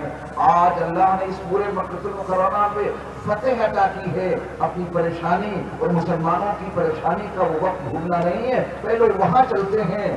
ایک وقت وہ تھا کہ مکہ المکرمہ کے لوگوں نے ہمارے خلاف یہ قانون لکھ کر اللہ کے گھر میں اندرون ٹانگ دیا تھا، مسلمانوں سے کوئی سلام اور کلام نہیں کر سکتا، مسلمانوں کے ہاتھ کوئی چیز فروخت نہیں کی جائے گی، مسلمانوں سے کوئی سامان خریدا نہیں جائے گا، مسلمانوں کی مزاج کرسی نہیں کی جائے گی، مسلمانوں کا کوئی ساتھ نہیں دے گا۔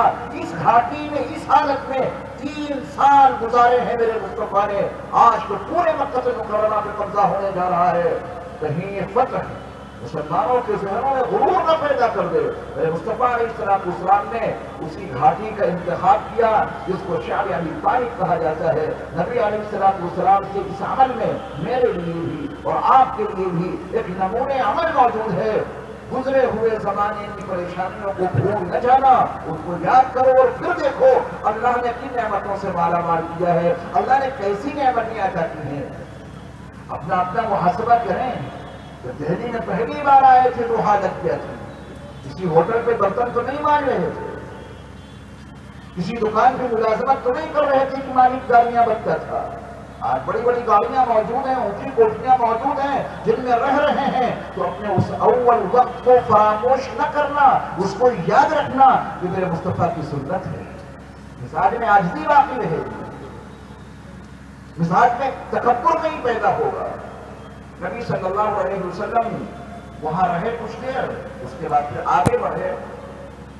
آپ علیہ السلام جب فاتحانہ انداز میں مکہ المکرمہ میں داخل ہوئے، اکثریت بن چکی ہے، 10,000 مسلمان تو آپ کے ساتھ میں ہیں، اور جو لوگ وہاں موجود ہیں بیچارے ڈر گئے بہت زیادہ، ان کی حالت بڑی خستہ ہو گئی۔ ابو سفیان جیسے لوگ ایمان لا چکے ہیں، نبی علیہ السلام جب مکہ المکرمہ میں داخل ہوئے ہیں تو ابو سفیان مکہ المکرمہ میں میرے مصطفیٰ کے آنے کے بعد ایمان نہیں قبول کیا ہے، میرے مصطفیٰ کے مکہ المکرمہ میں داخل ہونے سے پہلے ہی وہ اسلام قبول کر چکے تھے، ان کا مستقل واقعہ ہے۔ آپ علیہ السلام جب شہر مکہ میں داخل ہوئے تو عاجزی اور انکساری کا عالم میں تھا مسلمانوں۔ یہ ہمارے اور آپ کے لیے نبی علیہ السلام کی حیات مبارکہ میں بہت بہترین نمونہ موجود ہے۔ لَقَدْ كَانَ لَكُمْ فِي رَسُولِ اللَّهِ أُسْوَةٌ حَسَنَةٌ، تمہارے لیے اللہ کے رسول صلی اللہ علیہ وسلم کی ذات گرامی میں بہترین نمونے عمل موجود ہے۔ فاتحانہ انداز میں داخل ہوئے، ہر طرف مسلمان ہی مسلمان، عاجزی انکساری کا یہ عالم کہ اونٹنی کے اوپر جو کجاوا رکھا جاتا ہے اس پر بیٹھنے کے لیے ذرا سہولت پیدا ہو جاتی ہے۔ آپ علیہ السلام اس قدر آگے جھکے ہوئے تھے عاجزی اور انکساری اور تواضع کی بنیاد پر کہ آپ علیہ السلام کی پیشانی اس کجاوے سے ٹکرا رہی تھی، آپ کی عاجزی کا یہ عالم تھا۔ کچھ اور آگے بڑھے تو آپ علیہ السلام کو یہ اطلاع دی گئی کہ آپ کے کسی صحابی نے یہ اعلان کر دیا ہے اليوم یوم الملحمہ، آج تو مار کاٹ کا دن ہے۔ وہ ان کے برادران وطن ہیں، میرے مصطفیٰ کا وطن مکہ مکرمہ تھا، وہاں کے جو باشندے ہیں وہ آپ کے برادران وطن ہیں نا، اور ان برادران وطن نے میرے مصطفیٰ کو کتنا ستایا تھا، ان برادران وطن نے میرے مصطفیٰ اور آپ علیہ السلام کے صحابہ پر کتنی زیادتیاں کی تھی۔ جس نبی نے کبھی کسی کو کوئی غلط جملہ نہ کہا ہو، اس کی راہوں میں کانٹے بچھا دیے ہوں، جو نبی سراپا رحمت ہو، اس کے اوپر ان لوگوں نے کوڑا ڈالنا شروع کر دیا، جو نبی انسانوں کے لیے ایک نمونہ بن کر آیا ہو، جو الصادق الامین کے عنوان سے ان کی زبانوں پہ متعارف ہو، اچانک کیا ہو گیا کہ ان برادران وطن نے نبی کے گھر میں پکتے ہوئے کھانے پر غنازتیں پھینکنے شروع کر دی۔ ان برادران وطن نے اس نبی پہ اس کی گردن میں چادر کا پھندا ڈالا اور کھینچا، میرے مصطفیٰ کی آنکھیں ٹل گئی۔ ان برادران وطن نے نبی علیہ السلام پر عین بیت اللہ کے صحن میں صحن کعبہ میں حالت نماز میں اونٹ کی اوجھڑی گندی لا کر کے ڈالی تھی۔ کہ ابو جہل نے، جو آپ کا برادر وطنی تھا، اسی شہر کا رہنے والا تھا، آپ علیہ السلام کے سر مبارک پر کوہ صفا کے قریب پتھر نہیں مارا تھا، ہاں مارا تھا، اور میرے مصطفیٰ کا سر بھی پھٹ گیا تھا، خون بہہ پڑا تھا۔ ایسے ہیں وہاں برادران وطن، آپ علیہ السلام کا وہی وطن، ان کے ساتھ میں ان کے باشندوں نے کیا سلوک کیا تھا، اور آپ کے صحابہ کے ساتھ میں سلوک تو الامان الحفیظ۔ حبشے کی بلال نے کس کے ہاں چوری کی تھی؟ حبشے کی بلال نے کس کو ستایا تھا؟ حبشے کی بلال نے کس کے ساتھ میں زیادتی کی تھی؟ حبشے کے رہنے والے بلال نے کس کو مارا پیٹا تھا؟ حبشے کی بلال نے کسی کے ساتھ میں کوئی ظلم نہیں کیا تھا، بلال حبشی نے کسی پر کوئی زیادتی نہیں کی تھی۔ اس کے باوجود ایک مسلمان کے ساتھ وہاں کے برادران وطن کا یہ رویہ کہ رات میں سلاخوں سے، لوہے کی چھڑیوں سے اور لوہے کی زنجیروں سے ان کو مارتے، بدن کی کھال پھٹ جاتی، اس زخمی بلال کو سلگتے ہوئے سنگریزوں پر دوپہر میں تپتی ہوئی دھوپ میں لا کر کے ڈال دیتے تھے، سلگتے ہوئے سنگریز، بڑا بھاری پتھر سینے کو پر رکھ دیتے۔ یہ ظلم ہے، یہ زیادتی ہے۔ حضرت خباب کو دہکتے ہوئے شولوں پہ ڈال دیتے، یہ سلوک ہے ان لوگوں کا۔ حضرت خباب کی پیٹھ سے نکلنے والی چربی ان بہتے ہوئے شولوں کو اٹھا دیتی تھی، مگر ان کا یہ ظلم اور ان کی یہ زیادتی اور ان کا یہ استعداد حضرت خباب کے دل میں جو عشق مصطفیٰ کا شعلہ تھا اسے نہیں بجھا سکا۔ آج مکہ المکرمہ فتح ہو چکا ہے، نبی علیہ السلام اپنے 10,000 صحابہ کے ساتھ مکہ المکرمہ پہ پورا کنٹرول حاصل کر چکے ہیں۔ ظاہر بات ہے کہ وہ چند لوگ ڈر گئے، سہم گئے، آج خیر نہیں۔ یہ ہے اسلام، اکثریت ہے مسلمانوں کی، اقلیت میں ہے نان مسلم، ان کے سامنے کیا برتاؤ سکھاتا ہے اسلام؟ ان برادران وطن کے ساتھ اسلام کی کیا تعلیم ہے؟ کروڑوں درود و سلام ہوں اللہ کے آخری نبی صلی اللہ علیہ وسلم پر، جو صرف انسانوں کے لیے نہیں بلکہ کائنات کے ہر ذرے کے لیے رحمت بن کر مبعوث ہوئے تھے۔ وَمَا أَرْسَلْنَاكَ إِلَّا رَحْمَةً لِلْعَالَمِينَ۔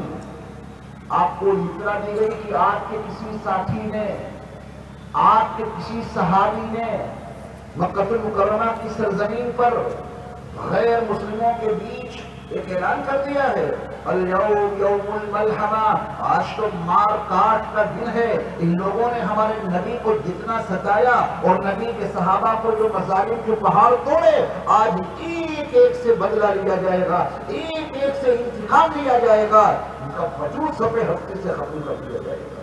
مار کاٹ کا دن ہے۔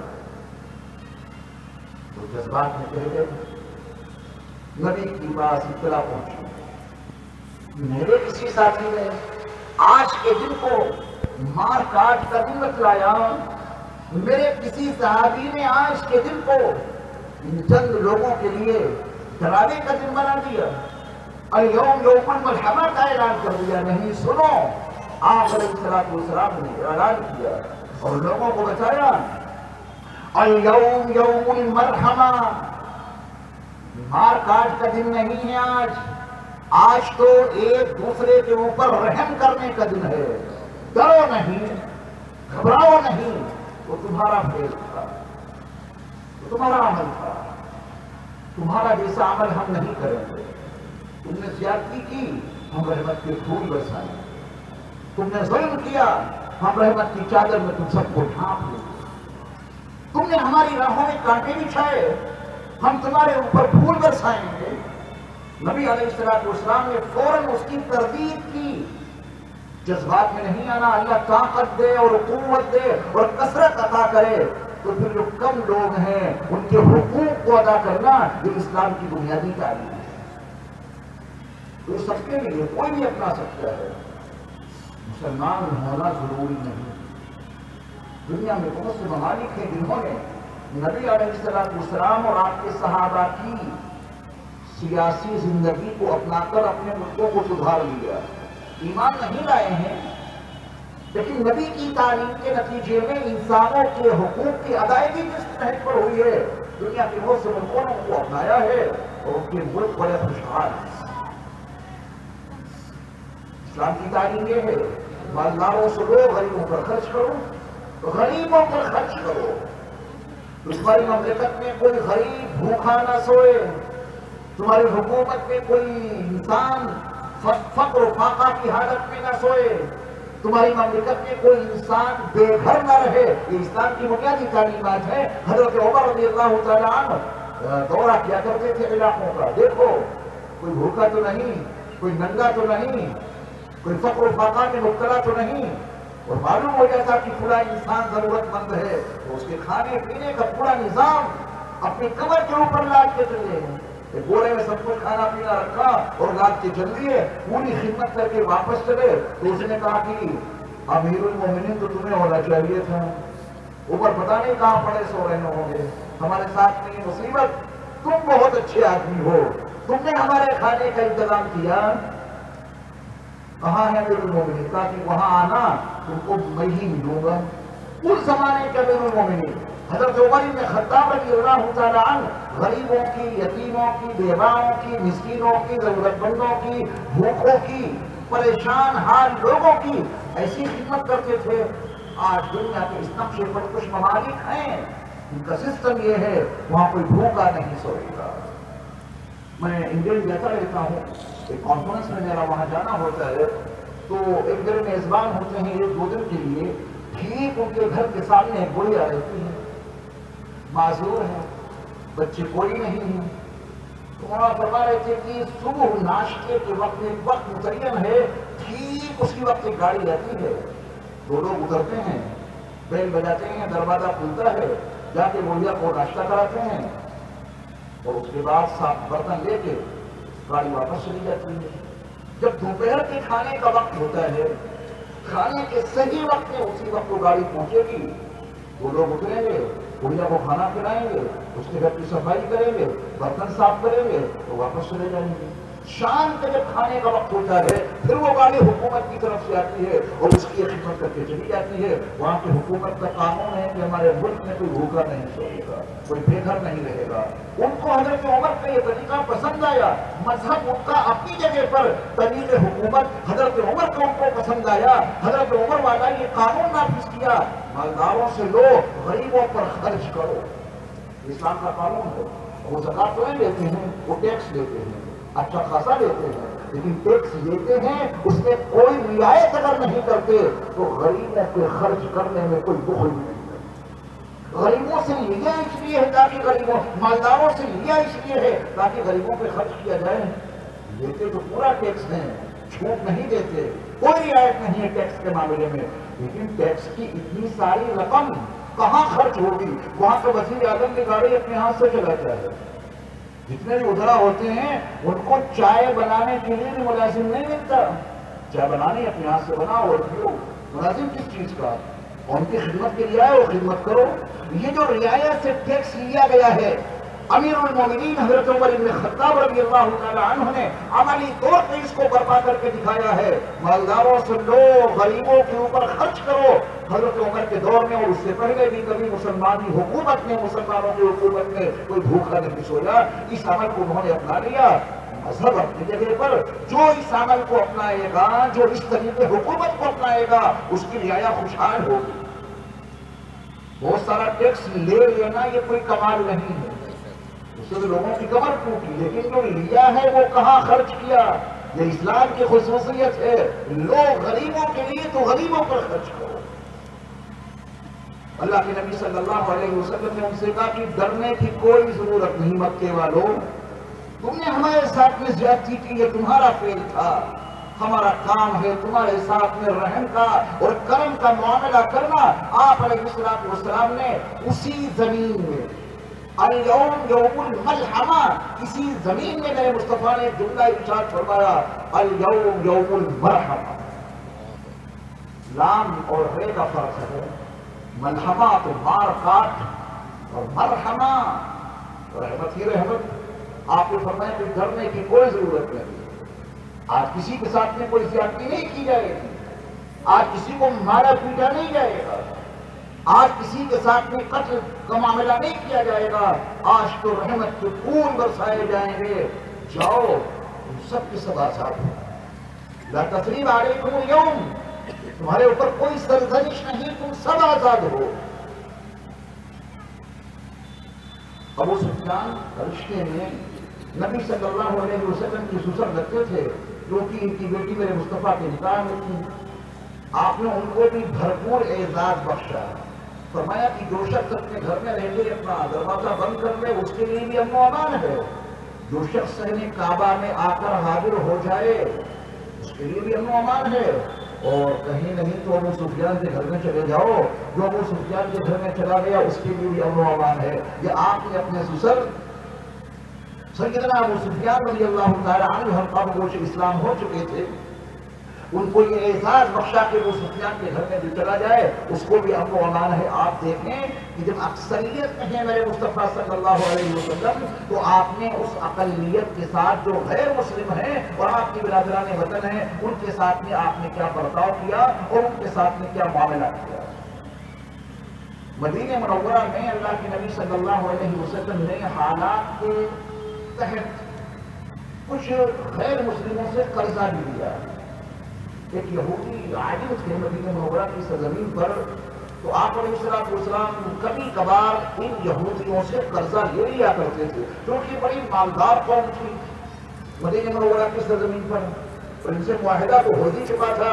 میثاق مدینہ، کوئی اختلاف نہیں، اسلام کہتا ہے جہاں رہو اپنا ایک مقام بنا کر رہو، اپنی شخصیت کو، اپنے کردار کو، اپنے عمل کو لوگوں کے سامنے پیش کرو۔ اور سچی بات یہ میرے ایمان والے بھائیوں، ہم جس ملک میں رہ رہے ہیں، جتنے یہاں کے باشندے ہیں، ہمارے غیر مسلم بھائی، وہ قرآن تو نہیں پڑھتے، قرآن جانتے بھی نہیں، قرآن سمجھتے بھی نہیں، اسلام کا پیغام کیا ہے ان کو نہیں معلوم، کون ہے ان تک اسلام کی سلامتی کا پیغام پہنچانے والا، کون ہے ان کے پاس امن و امان کا، اسلام کا پیغام، ایمان کا پیغام لے جانے والا۔ ان کے لیے جو کچھ ہیں اسلام کے عنوان سے میرے ایمان والے بھائیوں، صرف ہم اور آپ، ان کو نہیں معلوم قرآن میں کیا لکھا، وہ صرف یہ جانتے ہیں کہ ہم اور آپ کیسے ہیں۔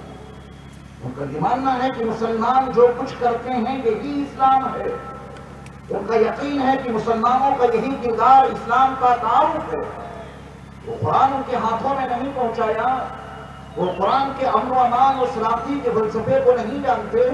ان کے لیے جو کچھ ہے ہم اور آپ ہیں، ہماری اور آپ کی ہماری زندگی اسلام کا تعارف ان کے سامنے کراتی ہے۔ فیصلہ ہمیں اور آپ کو کرنا ہے کہ ہم من مانی زندگی گزار کر اسلام کا تعارف کرائیں گے، اسلام بدنام ہو جائے گا، اور رب چاہی زندگی گزار کر اسلام کا تعارف کرائیں گے، ہمارا اللہ ہم سے راضی ہو جائے گا، اور ان کو بھی معلوم ہو جائے گا کہ صحیح اسلام کا چہرہ کیا ہے، اسلام کا حقیقی چہرہ کیا ہے۔ آج ہماری بد اخلاقی نے، آج ہماری بد زبانی میں، آج ہمارے بد معاملگی میں، یعنی ہم معاملے کے پکے نہیں ہیں، وعدے کرتے ہیں توڑ دیتے ہیں، کاروبار کرتے ہیں تو سامان خراب دیتے ہیں، کسی سے کوئی عہد کرتے ہیں اس کو پامال کر دیتے ہیں، زبان سے بدتمیزی کے علاوہ کچھ نہیں نکلتا، گالیاں ہی گالیاں ہیں، بدتمیزی بدتمیزی ہے، اور پڑوس کی جو بہن بیٹیاں ہیں ان کی عزتیں بھی محفوظ نہیں۔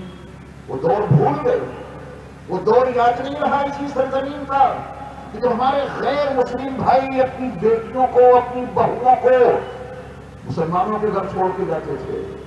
سفر میں جانا ہے، کسی پروگرام میں جانا ہے، یہ بیٹی اور یہ بہو اس مسلمان کے گھر میں چھوڑ دو، کوئی خطرہ نہیں، مسلمان تو مسلمان ہوتا ہے، غلط نگاہ سے نہیں دیکھ سکتا۔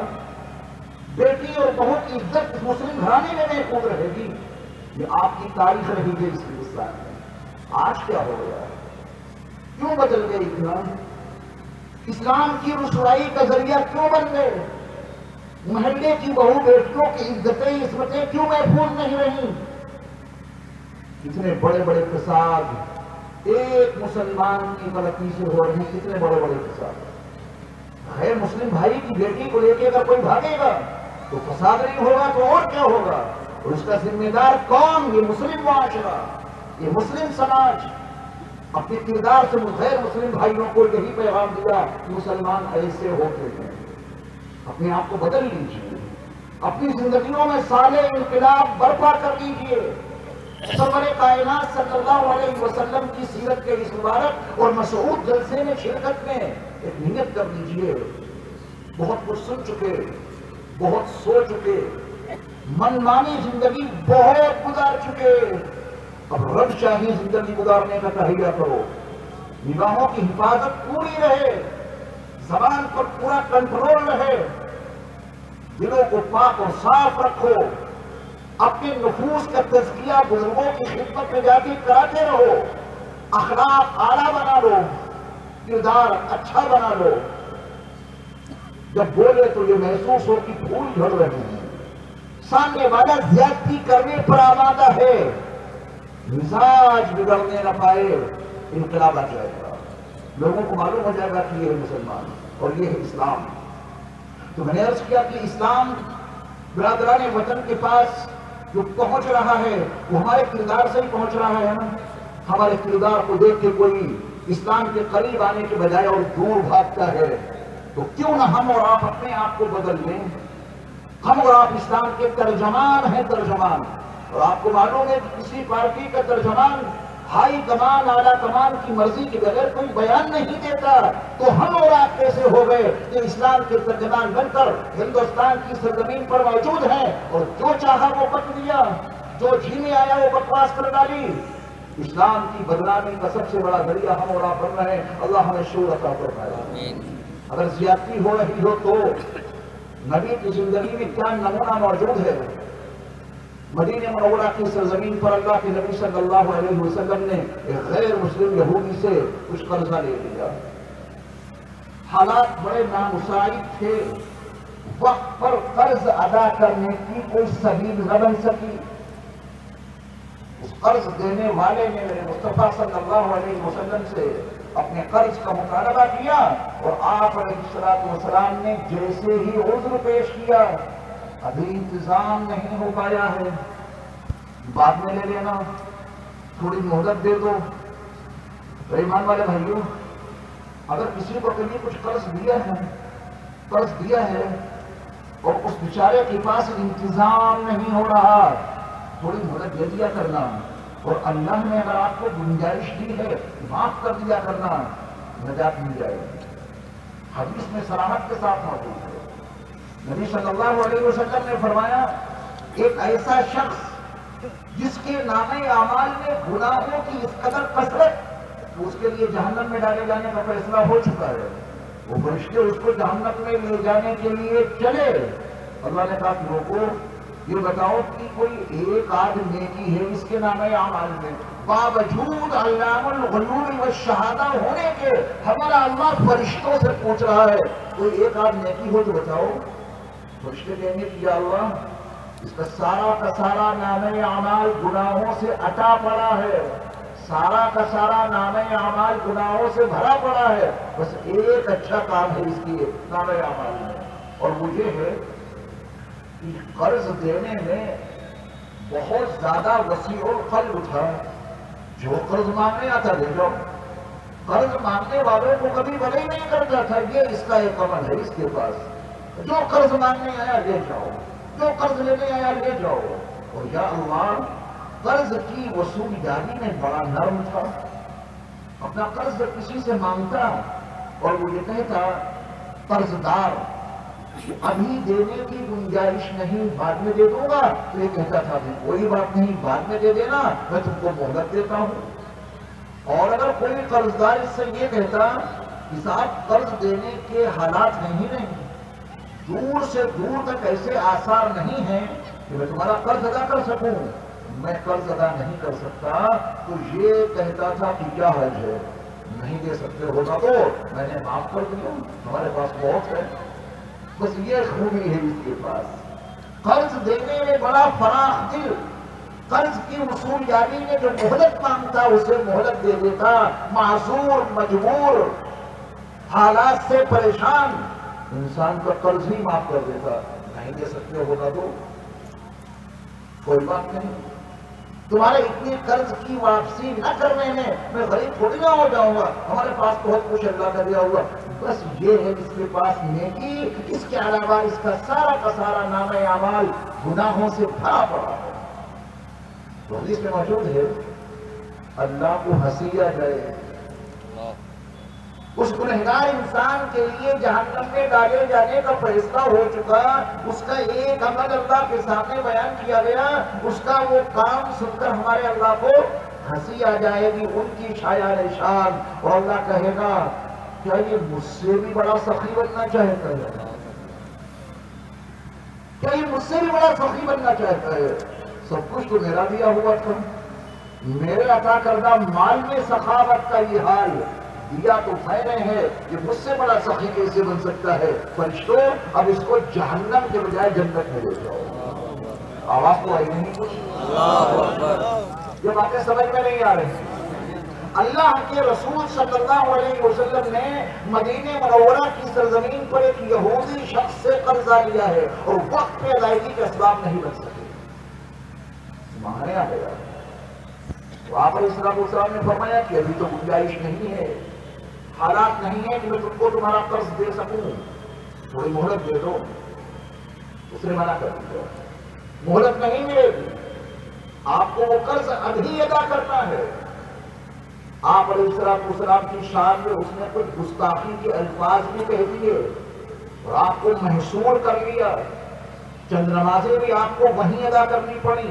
تو صحابہ کا مزاج ہر لمحہ بگڑتا جا رہا ہے، ہمارے رسول کے ساتھ بھی یہ اتنی زیادتی کر رہے ہیں، ہمارے نبی کے ساتھ بھی یہ زیادتی کر رہا ہے۔ صحابہ بار بار انتقامی کارروائی کرنے کے لیے بے قرار تھے اور میرے مصطفیٰ اپنے صحابہ کو منع کر رہے تھے، اس کو کوئی کچھ نہیں کہے گا، میں نے اس سے قرض لیا ہے، یہ صاحب حق ہے، اس کو اتنا حق پہنچتا ہے کہ میرے ساتھ میں زیادتی کر لے، کوئی بات نہیں، میں مقروض ہوں، اس کا یہ قرض خواہ ہے، اس کو حق پہنچتا ہے کہ میرے ساتھ میں زیادتی کرے۔ بعض مرتبہ ظاہر کچھ ہوتا ہے، باطن کچھ اور ہوتا ہے، آزمائشیں ہوتی ہیں اس دنیا میں، انسان کو آزماتا ہے، رحمان بھی اپنے بندوں کو آزماتا ہے۔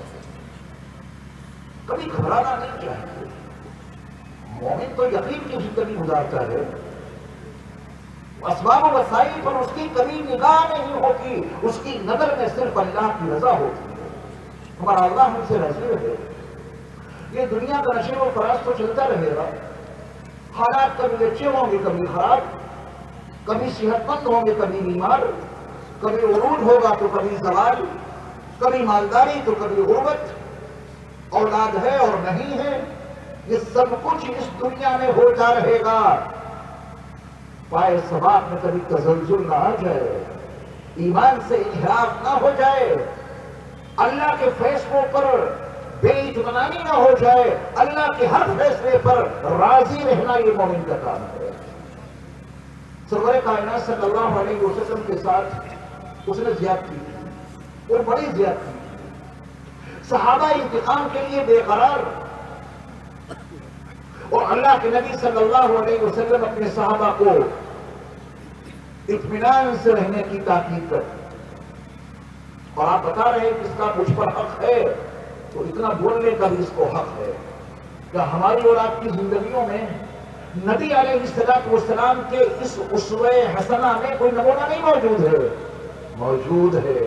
یہی ایک واقعہ ہماری اور آپ کی زندگیوں میں سارے انقلاب برپا کر سکتا ہے. اگر قرض خواہ نے قرض دار پر کبھی کوئی زیادتی کر دی تو اس کا قرضہ دینے کے بجائے کیا اس کو چھڑا مارا جائے گا؟ اس کا قرض اگر نہیں دے پا رہے ہیں وقت پر اور اس نے زیادتی کر دی تو کیا اسے قتل کر دیا جائے گا؟ اگر قرض خواہ نے اپنا پیسہ مانگا ہے اور نہیں دے رہے ہیں اس نے کچھ غلیظ باتیں کہہ دی تو نبی کی سیرت سامنے ہے، امام الانبیاء کا اسوہ سامنے ہے. وہ زیادتی کر رہا ہے، اللہ اگر چاہتا تو فرشتوں کو بھیج کر اس کا بالکل صفحہ ہستی سے اللہ اس کو مٹا دیتا ہے. اس کے ایک حکم سے پوری کائنات اتل پتھل ہو جائے گی. اس کے نبی کے ساتھ یہ زیادتی ہو رہی ہے. ہماری اور آپ کی کیا اوقات؟ کیا کرنا چاہیے اس موقع پر؟ صبر، برداشت، تحمل، زیادتی نہیں. آپ علیہ السلام کا معمول ایک قرض کے سلسلے میں تھا، وہ بھی سنیے پھر میں اس بات کو مکمل کروں گا. کسی سے قرض لے تو بہت مجبوری کے درجے میں آدمی قرض لیتا ہے. نبی علیہ السلام نے خوشخبری سنائی ہے اور یہ بات معاشرت سے متعلق ہے. ہماری برادران وطن کے ساتھ میں بھی ایسے معاملات ہو جاتے ہیں. مسلمان غیر مسلموں سے قرض لے لیتے ہیں، غیر مسلم بھائی مسلمانوں سے بھی قرض لے لیتے ہیں. معاشرت میں اگر یہ عمل وجود میں آتا ہے تو پھر قرض خواہ اور قرض دار کو کیا رویہ اختیار کرنا چاہیے؟ نبی علیہ السلام نے خوشخبری یہ سنائی ہے کہ اگر کسی شخص نے کوئی قرض لیا، کسی سے ارادہ ہے دینے کا، دیا ہے تو دیں گے ضرور. حالات کتنے خراب ہوں، آج حالات خراب ہیں اور جیسے حالات درست ہوں گے اور اس کی رقم دینے کے اسباب پیدا ہوں گے تو میں اس کا قرض ضرور ادا کر دوں گا. میرے مصطفیٰ صلی اللہ علیہ وسلم کی کچھ خبر یہ ہے جس نے اس ارادے سے قرض لیا اللہ اس کا قرض ادا کرنے کے اسباب ضرور پیدا کرے. وہاں تو سارا دار و مدار نیتوں پر ہے، سارے فیصلے نیتوں کے مطابق ہوتے ہیں. انما الاعمال بالنیات، تمام اعمال کا دار و مدار نیتوں پر ہے. قرض لیا ہے کسی سے بھی لیا ہو، ہے مسلم بھائی سے اگر قرض لیا ہے تو کیا نہیں دیں گے؟ پہلے دینا چاہیے. اسلام کے ترجمان ہیں تو کیسے دینا چاہیے؟ جتنا لیا ہے اتنا ہی دیں. 100 روپے لیے ہیں تو 100 روپے واپس کریں کیا؟ میرے نبی کی سنت سے توجہ سے سنیے گا، یہ مسائل آئیں گے انشاءاللہ. آگے ہمارا مستقل ایک موضوع ہے قرض اور اس کے جو فوائد ہیں، اس کے جو احکام ہیں، ایک چیپٹر ہے ہمارا مستقل، آپ کو بتایا جائے گا انشاءاللہ. دوسرے معاشرت سے متعلق برادران وطن کے ساتھ میں اگر ایسا کوئی معاملہ پیش آ جائے کہ آپس میں قرض کا لین دین ہو تو قرض کی واپسی کیسے کی جائے؟ جتنا قرض لیا تھا اتنا ہی دیں یا اس میں کچھ اضافہ کر دیں؟ اپنے نبی کی سنت کو اپنا کے تو دیکھو. زمین بہت وسیع بھی ہے، نرم بھی ہے، تھوڑی سی تخم ریزی کی ضرورت ہے. بہت مختصر سی محنت کرنی پڑے گی، بڑے انقلابات آئیں گے. اسلام کا ترجمان بن کے تو دیکھیں. میرے مصطفیٰ کی تعلیم یہ ہے قرض لو، واپسی کے وقت میں کچھ بڑھا دو. فکسنگ منع ہے جس کا نام سود ہے. 2.5%، 5%، 10% حرام ہے، کوئی اجازت نہیں ہے. لیکن میرے مصطفیٰ کی سنت ہے جتنا قرض لو مرضی سے، جتنی گنجائش ہو کچھ اضافے کے ساتھ میں واپس کرو. برادران وطن کے ساتھ میں ایسا کرتے تو آپ دیکھیں سودی سسٹم اپنے آپ ختم ہو جائے گا، اپنے آپ سودی نظام تباہ ہو جائے گا، سود کا محل مسمار ہو جائے گا. لیکن یہ عمل وہ مسلمان کیسے کر سکتے ہیں جنہوں نے اپنے سماج میں ہی سود کو نافذ کر دیا؟ کسی مسلمان سے قرض لے کر دیکھیے، وہ اللہ کے قانون کو بھول جاتا ہے، نبی کے طریقے کو فراموش کر دیتا ہے اور پہلے یہ کہتا ہے کہ کتنے فیصد دو گے۔ مسلمان کسی نے بدنام کیا ہے اسلام کو۔ برادران وطن کے ذہنوں میں اسلام کے تعلق سے جو بڑی غلط فہمیاں پیدا ہوئی ہیں، اس کا ذمہ دار کوئی اور نہیں ہے، اس کا ذمہ دار قرآن نہیں ہے، اس غلط فہمی کے پیدا ہونے کی ذمہ دار احادیث رسول نہیں ہے۔ ان کے ذہنوں میں اس غلط فہمی کے پیدا ہونے کے ذمہ دار یہ فقہ کے مسائل نہیں ہے، وہاں تو سب کچھ اچھا ہی اچھا موجود اور مذکور ہے۔ مسلمانوں کا وہ کردار، بد کرداری، برادران وطن کے ذہنوں میں جتنے غلط فہمیاں آئی ہیں وہ ہماری بد کرداری اور بد اخلاقی کے نتیجے میں آئی ہے۔ اسلام کیا تھا، ہمارے غلط کردار نے اس کو کیسے پیش کیا اور برادران وطن نے اس کو کیا سمجھا۔ اپنے کردار کو درست کریں اور ان کو بتائیں کہ اسلام اس چیز کا حامل ہے اور اسلام کا حقیقی پیغام یہ ہے۔ ایسے ایسے واقعات سننے میں آتے ہیں کہ پیروں کے نیچے سے زمین نکل جاتی ہے۔ بھائی شادی شدہ بہن جہاں اس کا قیام ہو، جہاں اس کی سسرال ہو، بھائی کہتا ہے کہ بہن پیسوں کی ضرورت ہے، دے سکتی ہو؟ تو بہن پوچھتی ہے کتنے فیصد دو گے؟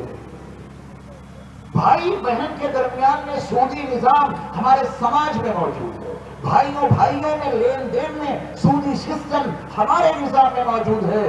تو ہم اسلام کی ترجمانی کیا کر سکتے ہیں؟ ہم اسلام کی تبلیغ کیسے کر سکتے ہیں؟ ہم اسلام کی دعوت کیسے دے سکتے ہیں؟ تہیہ کرو، ارادہ کرو، سودی سسٹم کو اپنے درمیان سے بالکل ختم کرنا ہے انشاءاللہ، اس لیے کہ اللہ اس کے رسول کی جانب سے جنگ کا اعلان ہے ان لوگوں کے لیے جو سودی کاروبار میں پھنسے ہوئے ہیں۔ فَأَذَنُوا بِحَرْبٍ مِّنَ اللَّهِ وَرَسُولِهِ، اللہ اس کے رسول کی طرف سے اعلان جنگ ہے ان لوگوں کے لیے۔ ہم اور آپ کیسے پنپ سکتے ہیں، ہم اور آپ کیسے عروج حاصل کر سکتے ہیں، ہم اور آپ کیسے ترقیاں پا سکتے ہیں؟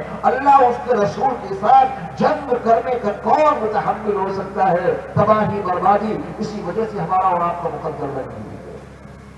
اس یہودی نے جب نبی صلی اللہ علیہ وسلم پر اپنا پیسہ وصول کرنے کے لیے، اپنی رقم حاصل کرنے کے لیے زیادتی کی اور میرے مصطفیٰ اسے برداشت کر رہے ہیں اور اس کی زیادتی کو اس کا حق بتا رہے ہیں۔ یہ جو کچھ کہتا ہے کہ اہل دو حق ہے، اس کو ہمیں صبر کرنا چاہیے، ہم اس کی رقم وقت پر نہیں دے سکے۔ یہ کردار ہے میرے مصطفیٰ صلی اللہ علیہ وسلم کا، اس کردار سے وہ نان مسلم، اس کردار سے وہ غیر مسلم کتنا متاثر ہوا۔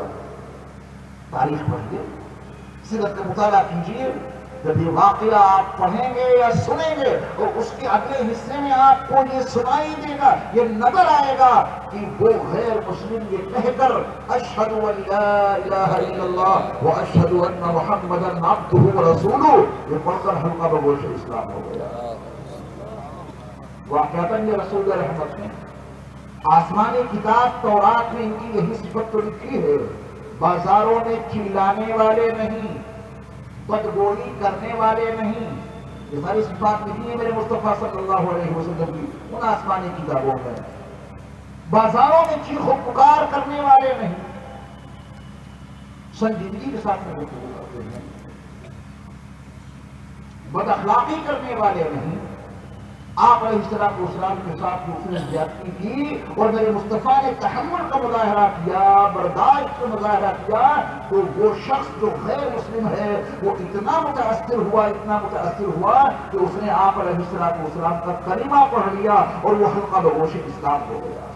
تو میرے ایمان والے بھائیوں، آج جو سب سے بڑی ضرورت ہے وہ یہ ہے کہ ہم جہاں کے برادران وطن ہمارے اور آپ کے بھائی ہیں اور کوئی نہیں، وہ ایک ماں باپ کی ساری اولاد ہے، بھائی کے رشتے کو کوئی ختم کر ہی نہیں سکتا۔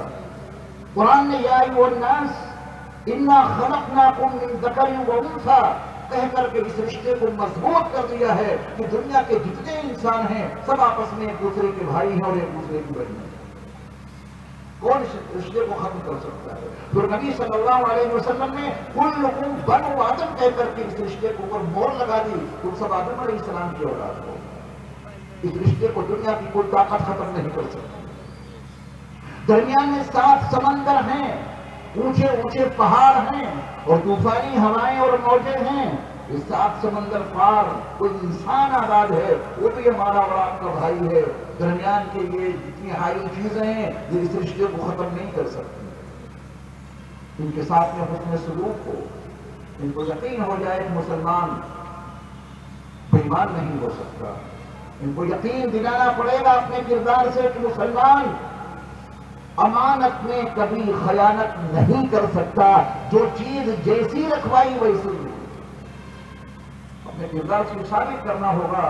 مسلمان کی زبان سے کسی کو تکلیف نہیں پہنچتی۔ اللہ کے نبی صلی اللہ علیہ وسلم کا وہ فرمان عالی شان جو بہت متعارف ہے، واعظین اس کو بہت پڑھتے ہیں، المسلم من سلم المسلمون من لسانه ويده۔ مسلمان وہ ہے جس کی زبان سے، اس کے ہاتھ پیر سے، اس کے بدن سے مسلمان محفوظ رہے۔ تو ہمارا بھائی جو ہے مسلم ہے، وہ پوچھتا ہے کہ کیا آپ کے اسلام کی یہی تعلیم ہے کہ مسلمان کی زبان سے، اس کے ہاتھ پیر سے مسلمان محفوظ رہیں، اور غیر مسلموں کے لیے چاہے جتنی زبان استعمال کرو، بد زبانی کرو، بد کلامی کرو؟ کیا تمہارے نبی نے بس یہی تعلیم دی ہے کہ مسلمانوں کے ساتھ بھی اچھا سلوک کرو، تمہاری زبان سے مسلمان تو محفوظ رہیں اور غیر مسلم غیر محفوظ رہیں؟ نہیں، حدیث یہ بھی ہے، میرے مصطفیٰ کا ایک اور فرمان ہے، عام طور پہ وہ ہمارے اور آپ کے سامنے نہیں آ پاتا، وہ بھی صحیح حدیث ہے، یہ بھی صحیح حدیث ہے۔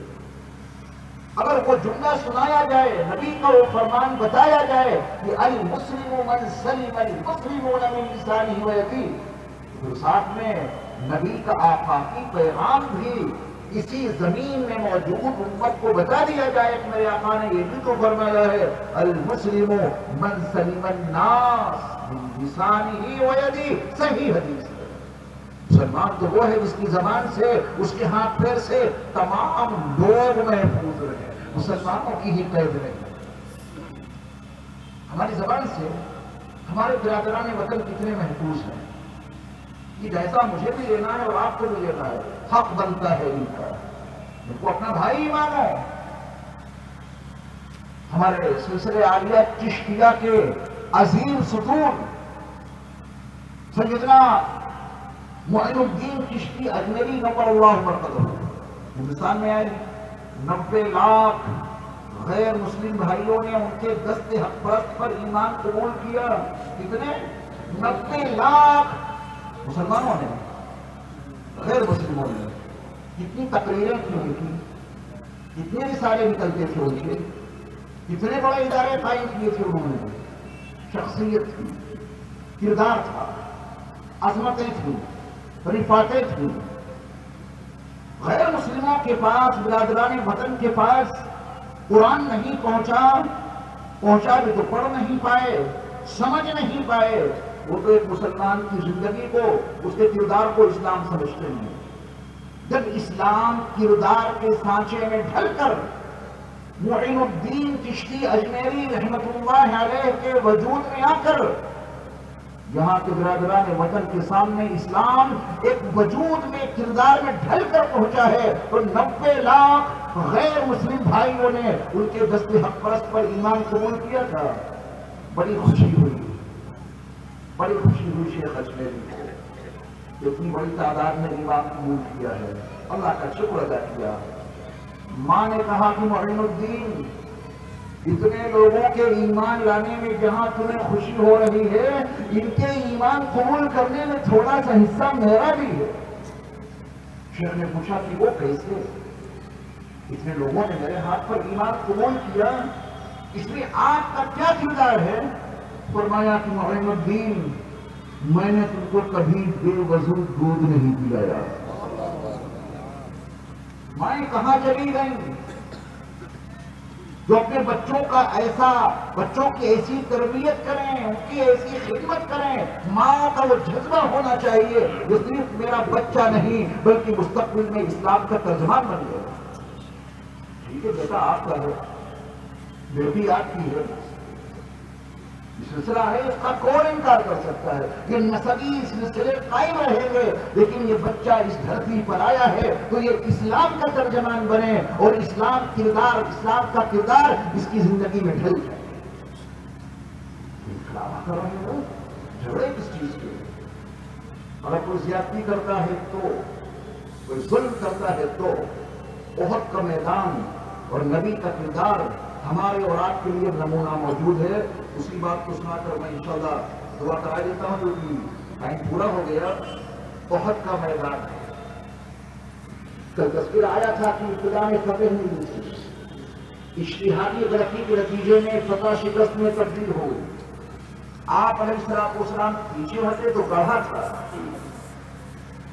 وہ رسول جس کے صدقے میں یہ کائنات بنی وہ گڑھے میں گر گئے.